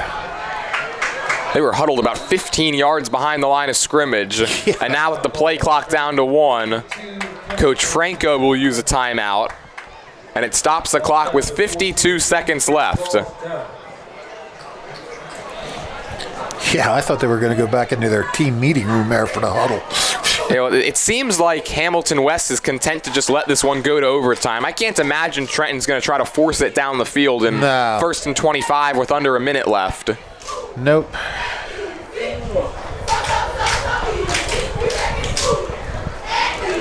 This game started out with some explosive plays. Trenton took the lead on their first drive on a 63-yard touchdown run by Keyshawn Worthen. Hamilton West goes right down the field, answers back with a touchdown of their own 58-yard strike from Brescio to Zaire Dye. It was 8-7 after that. Trenton then on their ensuing drive, it took one play to get in the end zone, a 75-yard hookup to Kason Brooks. And then it slowed all the way until about midway through the fourth, where Hamilton West got the ball in plus territory on the 33 and were able to turn that good field position into 6. A 7-yard touchdown pass from Brescio to Dye. First and 25. It's a high snap. Worthen's going to look to throw. He will try to force it down the field to Brooks, who stumbles, and it's intercepted by Zaire Dye. He's been all over the place. The flag flies late. It's going to be for unsportsmanlike conduct. Oh, critical mistake by Zaire Dye. I know you're excited, and I know your emotions get the better of you, but when he spiked that ball, I think I guess that's what they're going to call, right? Unsportsmanlike? That's what it appears. The interception came at the 37-yard line. It was a little underthrown. I don't know if Brooks would have had a shot at it had he stayed upright. Either way, Zaire Dye, if Hamilton West comes out on top, is making a fantastic case to be our Italian People's Bakery player of the game. But you're right, Fish. That's a mistake that cannot happen. No. You've got 2 timeouts, 44 seconds left. You're trying to get into field goal range at this point. And unsportsmanlike conduct is the call. It'll back up the Hornets to the 22. A 15-yarder. Wow. They'll say inside the 22 at the 21-yard line, in fact. And I mean, you're at the 36. You're not in bad position. And you got I guarantee you didn't do it no more. well, we saw Trenton try to force it down the field, and it bit them. How does head coach Mike Papero play this? Is he going to be aggressive and I tell you what, try to win it? I feel bad for Zaire Dye because he's a kid. He's excited. He's had a great game. He's comes up with a massive interception. He just reacts in the emotion of the moment. And boy, oh boy. Brescio takes a knee and a flag comes in. Not sure what the problem was there.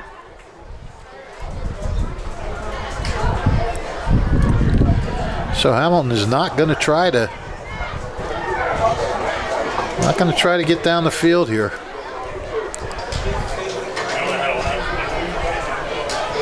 False start against Hamilton West. Yeah, I'm a little surprised, Fish, they don't at least try to maybe get it into Hail Mary range. Not sure how far Brescio's arm will allow him to throw it, but if you get it out to maybe midfield or around the opposite 40-yard line, you at least give him a shot. Well, Hamilton stayed away from the penalties most of the second half, but 2 big ones here. Well, really, the first one was the massive one.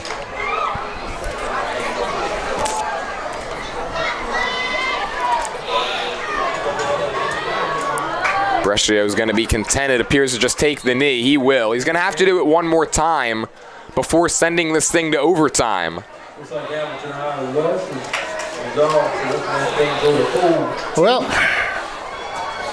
we'll have an extra quarter here. At least I would assume that they would have to do it again. The it's not. clock was over 40, but both teams are heading off the field, so it's 14-14, 48 minutes, not enough to decide this one. We're going to be back with overtime following this commercial break here on WBCB. This is Merrill Reese reminding you that Haldeman Ford Subaru on Route 33 in Hamilton Township is more than just a great place to purchase a new Ford Subaru or pre-owned car or truck. Their collision and service centers services all makes and models and specializes in fleet service. Haldeman's Collision Center is renowned for their work. It's a state-of-the-art facility, all insurance accepted, free estimates and loaner cars available, and one of the friendliest staffs around. From small dents to major repairs on any make or model, model, it's Haldeman Ford Subaru Collision Center, Route 33 in Hamilton Township. They're good! New Jersey is home to the best public schools in the nation. And that didn't happen by accident. It's the result of parents, educators, and communities working together year after year to give our students a world-class education, no matter the challenge. Because parents and educators know that with a shared commitment to our public schools, our children can learn, grow, and thrive. And together, we can keep New Jersey's public schools the best in the nation. Hi, Paul Muller here, and there's never been a better time to be part of the team. New car inventory is back. We have over 100 new Toyotas ready to drive home today with some of our most popular models available. And with a huge selection of dependable certified used Toyotas, our pre-owned departments are ready to make a deal that works for you. Plus, our award-winning service centers will have you in and out and back on the road in no time. Visit one of our 3 locations in Langhorne, Glen Mills, or Princeton, or online at teamtoyota.net. Capital Health's primary care network continues to grow, bringing its extensive option of locations to your neighborhood. Whether you're scheduling a wellness checkup or not feeling well, advanced medicine starts with a Capital Health primary care doctor at locations near you in Mercer, Bucks, and Burlington counties. To find a Capital Health primary care location that's convenient for you, visit capitalmedicalgroup.org. That's capitalmedicalgroup.org. Hi, I'm Merrill Reese. Kessel Dermatology is the place for all general dermatology needs. For acne, rosacea, eczema, psoriasis, hives, warts, and other growths. They have a friendly and courteous staff, and they can usually offer appointments within 24 hours for emergencies. Take care of your skin. Schedule an appointment with Kessel Dermatology.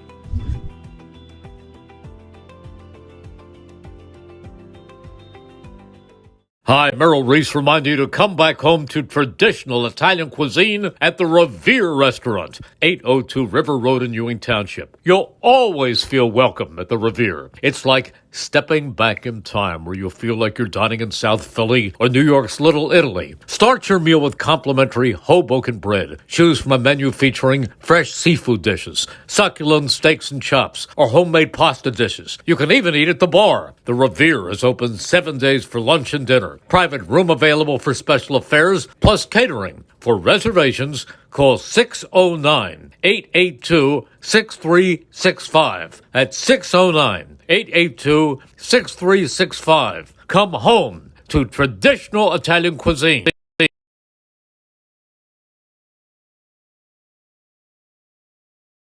Hi, I'm Merrill Reese. Most people diagnosed with skin cancer are not even aware of their cancer. It's important to get a complete skin checkup. Kessel Dermatology offers a vast array of surgical procedures, including Mohs surgery, plus other non-surgical options. Take care of your skin. Schedule an appointment with Kessel Dermatology.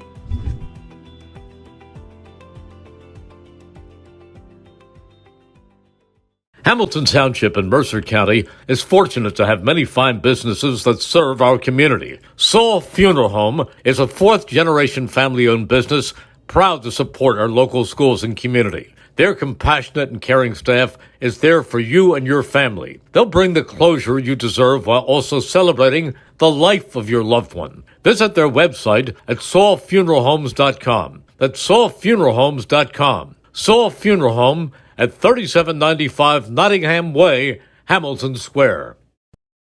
Hi, Merrill Reese for Capital Health, reminding you that the former St. Francis Medical Center is now Capital Health East, and they still offer a 24/7 emergency department as well as outpatient medical clinic services. To enter the emergency department and outpatient clinic, please use the Burt Avenue entrance. Capital Health, proud to be a partner for better health in our state's capital, Trenton, New Jersey. This is Merrill Reese reminding you that Haldeman Ford Subaru on Route 33 in Hamilton Township is more than just a great place to purchase a new Ford Subaru or pre-owned car or truck. Their collision and service centers services all makes and models and specializes in fleet service. Haldeman's Collision Center is renowned for their work. It's a state-of-the-art facility, all insurance accepted, free estimates and loaner cars available, and one of the friendliest staffs around. From small dents to major repairs on any make or model, model, it's Haldeman Ford Subaru Collision Center, Route 33 in Hamilton Township. They're good! New Jersey is home to the best public schools in the nation. And that didn't happen by accident. It's the result of parents, educators, and communities working together year after year to give our students a world-class education, no matter the challenge. Because parents and educators know that with a shared commitment to our public schools, our children can learn, grow, and thrive. And together, we can keep New Jersey's public schools the best in the nation. Welcome back to Bill Harvin Memorial Stadium. Alongside Rich Fisher, I'm Jordan Hirsch. 48 minutes, not enough to decide it between Hamilton West and Trenton. It is 14-14 as we start overtime. And the overtime rules in the NJSI AA look like this. Each team will get an opportunity to possess from their opponent's 25-yard line. They'll play a maximum of 3 overtimes. If it's still tied after that, that is how the game ends. Hamilton West won the coin toss and elected to defer. So it will be Trenton's offense up first from the 25-yard line. A defensive score would win the game, and each team is allowed 1 timeout per overtime period. One thing we're not certain of, it says in the third overtime, the 2-point conversion must be utilized. We don't know if that means you set up for 2 right away or you have to go for 2 after the touchdown. The way it's worded, we didn't know. Here's Worthen. He's looking end zone first play, and it's incomplete. Zavon Minnie had a couple of steps, and he was open. And another overthrow from Worthen brings up second down as Trenton nearly finds Paydirt on one play. Boy. Another thing you have to consider also in this overtime, no clocks as well. Right. He only played quarterback because the guy was hurt. I don't know why they didn't warm him up. So it's second down and 10 from the 25. Right there. He looks like he's ready to go. He's got a better arm. Again, no matter what happens on this Trenton possession, Hamilton West will get an opportunity to get the ball back unless their defense scores. Those 2 overthrows, those are touchdowns. That kid worked. Trenton looking to improve to 2-1. Hornets looking to get their first win of the season, get to 1-2. Worthen's going to take off, looking to get around the edge. He cannot. Lowers his helmet, picks up maybe a yard. This Hamilton West defense is starting to figure out that quarterback stretch play. Yeah. Yep, they're stringing it out. And, I mean, Worthen's first carry, he went 63 yards on that play. That hasn't happened since. Third down and 9 from the 24. Trenton needs the 15. They have not scored since the first quarter. The Hamilton West defense has been absolutely locked down. Looking for one more stop right here, although you got to believe this is also 4-down territory. Yeah. 4-man rush. Worthen under pressure, being chased, looking downfield. Now he's going to take off, pushes his offensive lineman out of the way, and doesn't get much. And what a great job of coverage by the Hamilton secondary. There, I didn't see anybody open out there. I was trying to keep my eye on both the quarterback and the secondary. And quick glance, I didn't see anybody. I saw the Hornet D-backs locked on. Jamal Coates was in the backfield chasing Worthen around. He's been in the backfield a lot today, it seems. That number 50. And so 4th down and 8, yeah, Coates was the one chasing him.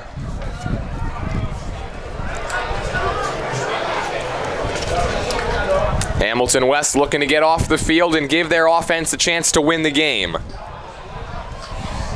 14-14 here in the first overtime period.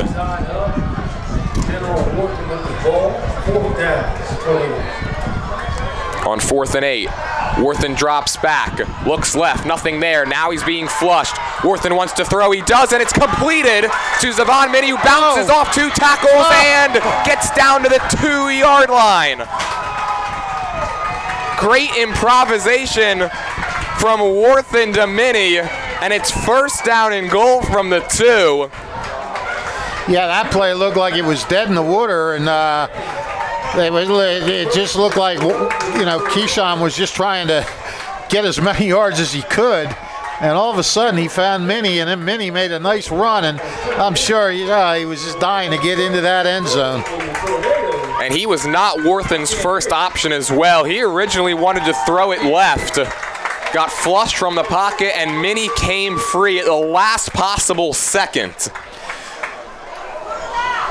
Well, I mean, Hamilton's defenders could only cover guys for so long. And Worthen did just enough to just keep that play alive until somebody finally could, break loose. John L. Lintz in the backfield. Worthen takes a snap. He's going to power it ahead himself, and he stopped short. First one to meet him was Luke Brutch.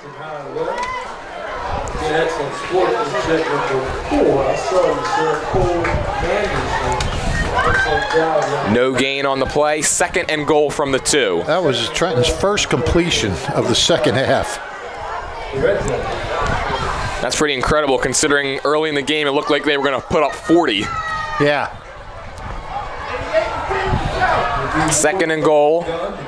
Now Worthen's in the shotgun. Make sure everybody is ready for the play.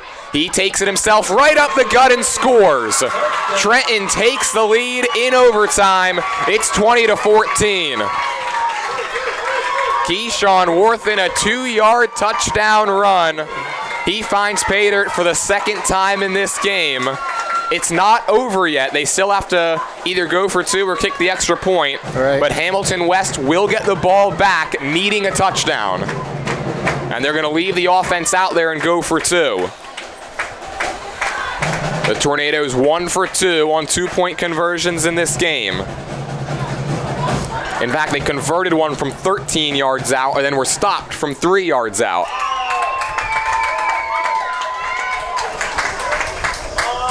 Looking to go up by 8. Worthen fumbles the football and now just has to fall on top of it. It looked like he wanted to take off himself on another RPO. And that really changes things because now Hamilton West gets the ball from the 25-yard line. And if they're able to punch it in, all they would need is an extra point to win it. And Grady Schaefer, he's 2 for 2 so far today. Well, first things first, you got to score. Got to score. That is correct. Got to find a way into the end zone if you're Hamilton West for that situation to even come to fruition. They'll stay on the same side of the field. That's Trenton's first score since about midway through the first quarter. Yeah, they scored with 4:07 left to take a 14-7 lead in the first quarter. Nothing since. So here comes Matt Brescio and the much improved Hamilton offense from the first 2 games of this season.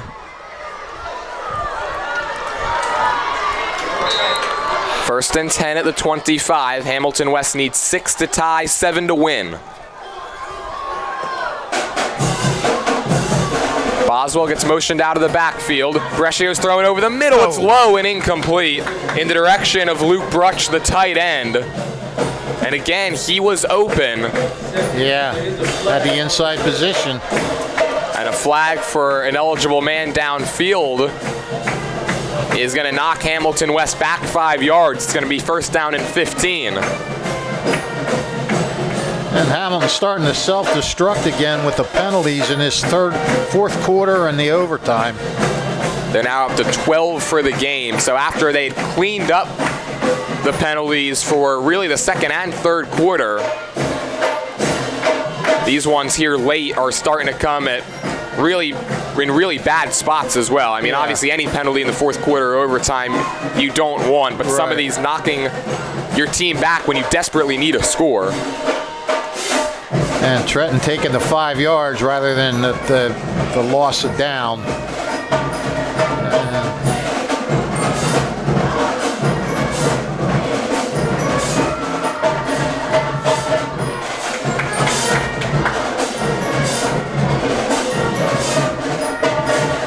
First and 15. Brescio dumps it off. There's Boswell on the screen. He's got no protection, and he gets dropped in the backfield.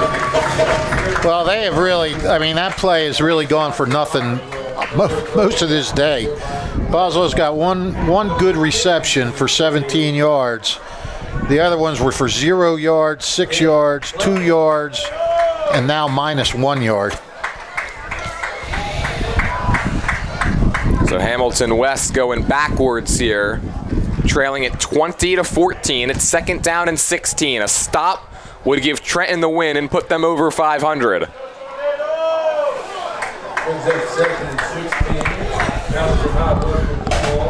Zaire Dye, who's got 2 touchdown receptions in communication with his quarterback for this play. We got trips left here. Just keep an eye on that. Brescio's looking that way, airing it out. It is nearly picked off in the direction of Xavier Jenkins. Keyshawn Worthen nearly sealed the win right there for Trenton, but had it go off his fingertips, and new life for Hamilton West. Yep. Yeah, Keyshawn fell down, banged the turf.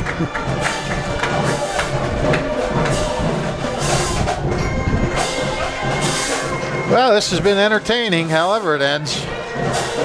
Worthen, who in all likelihood, if Trenton's able to get out of here with a win, is going to be our Italian People's Bakery player of the game, nearly cemented that fact right there. Instead, 3rd and 16. Ball placed on the 31. Brescio's ready in the shotgun. Again, trips to the left. Now he's looking far side. Pass is incomplete. Thrown in the direction of Carmelo Brown. And now here's your game, 4th and 16. Yeah, some drop passes, some penalty. You know, when you're a young team in these pressure situations, sometimes it starts to build. Trenton's going to use a timeout. I'd like to thank our sponsors one more time: Kessel Dermatology, Saul Funeral Homes, the Revere Restaurant, Haldeman Ford Subaru, Capital Health Systems, the New Jersey Education Association, Team Toyota, the Hamilton Township Education Association, the Trentonian, the Italian People's Bakery, Capital Area YMCA, the City of Trenton, the Hamilton Township Division of Health, Bob Hope's Auto Repair, the Hamilton Township Animal Shelter, and Mako Viewing for making portions of today's game possible. 4th and 16, both teams back in their huddle. Yep, and buddy, I'm going to start heading down toward that field, but hey, what an entertaining game. And I mean, however it turns out, if Hamilton can make a miracle comeback here, even if they don't, the Hornets have to feel like they took a step forward today. And Trenton, if they get this win, is got to feel happy. You know, they sort of struggled, they fell asleep, they let them tie it, and then they came back big in the overtime. So I will say adieu till next week, pal. All right, Fish, we will see you later. Thanks for joining us up here in the booth. Trenton will just drop 8 back in coverage. 3 at the line. Brescio under center. 5 receivers set, 4 to the left, and now Hamilton West is going to burn a timeout.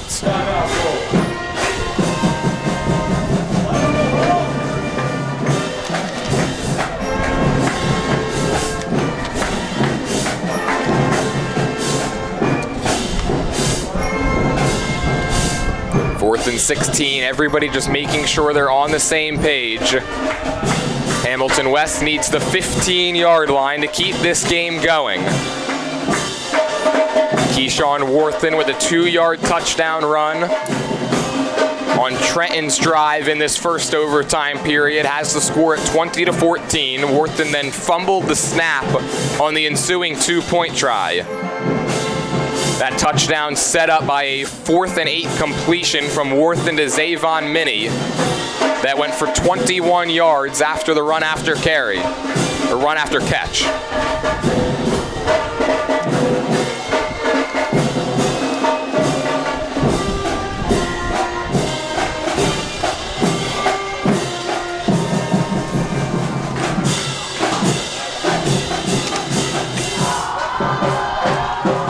So here we go. 4th and 16, here's your game. 3 receivers are left, and now it is Boswell in the backfield. Brescio takes the snap, eyes downfield, airing it out. It is incomplete. Knocked away, Keyshawn Worthen. Who else? The intended receiver was Zaire Dye. He's still down on the field, but Keyshawn Worthen with the game-sealing pass breakup, and Trenton improves to 2-1 here in 2024. A valiant effort by Hamilton West. They fall just short, and they will drop to 0-3. What an entertaining game. It took overtime to decide it.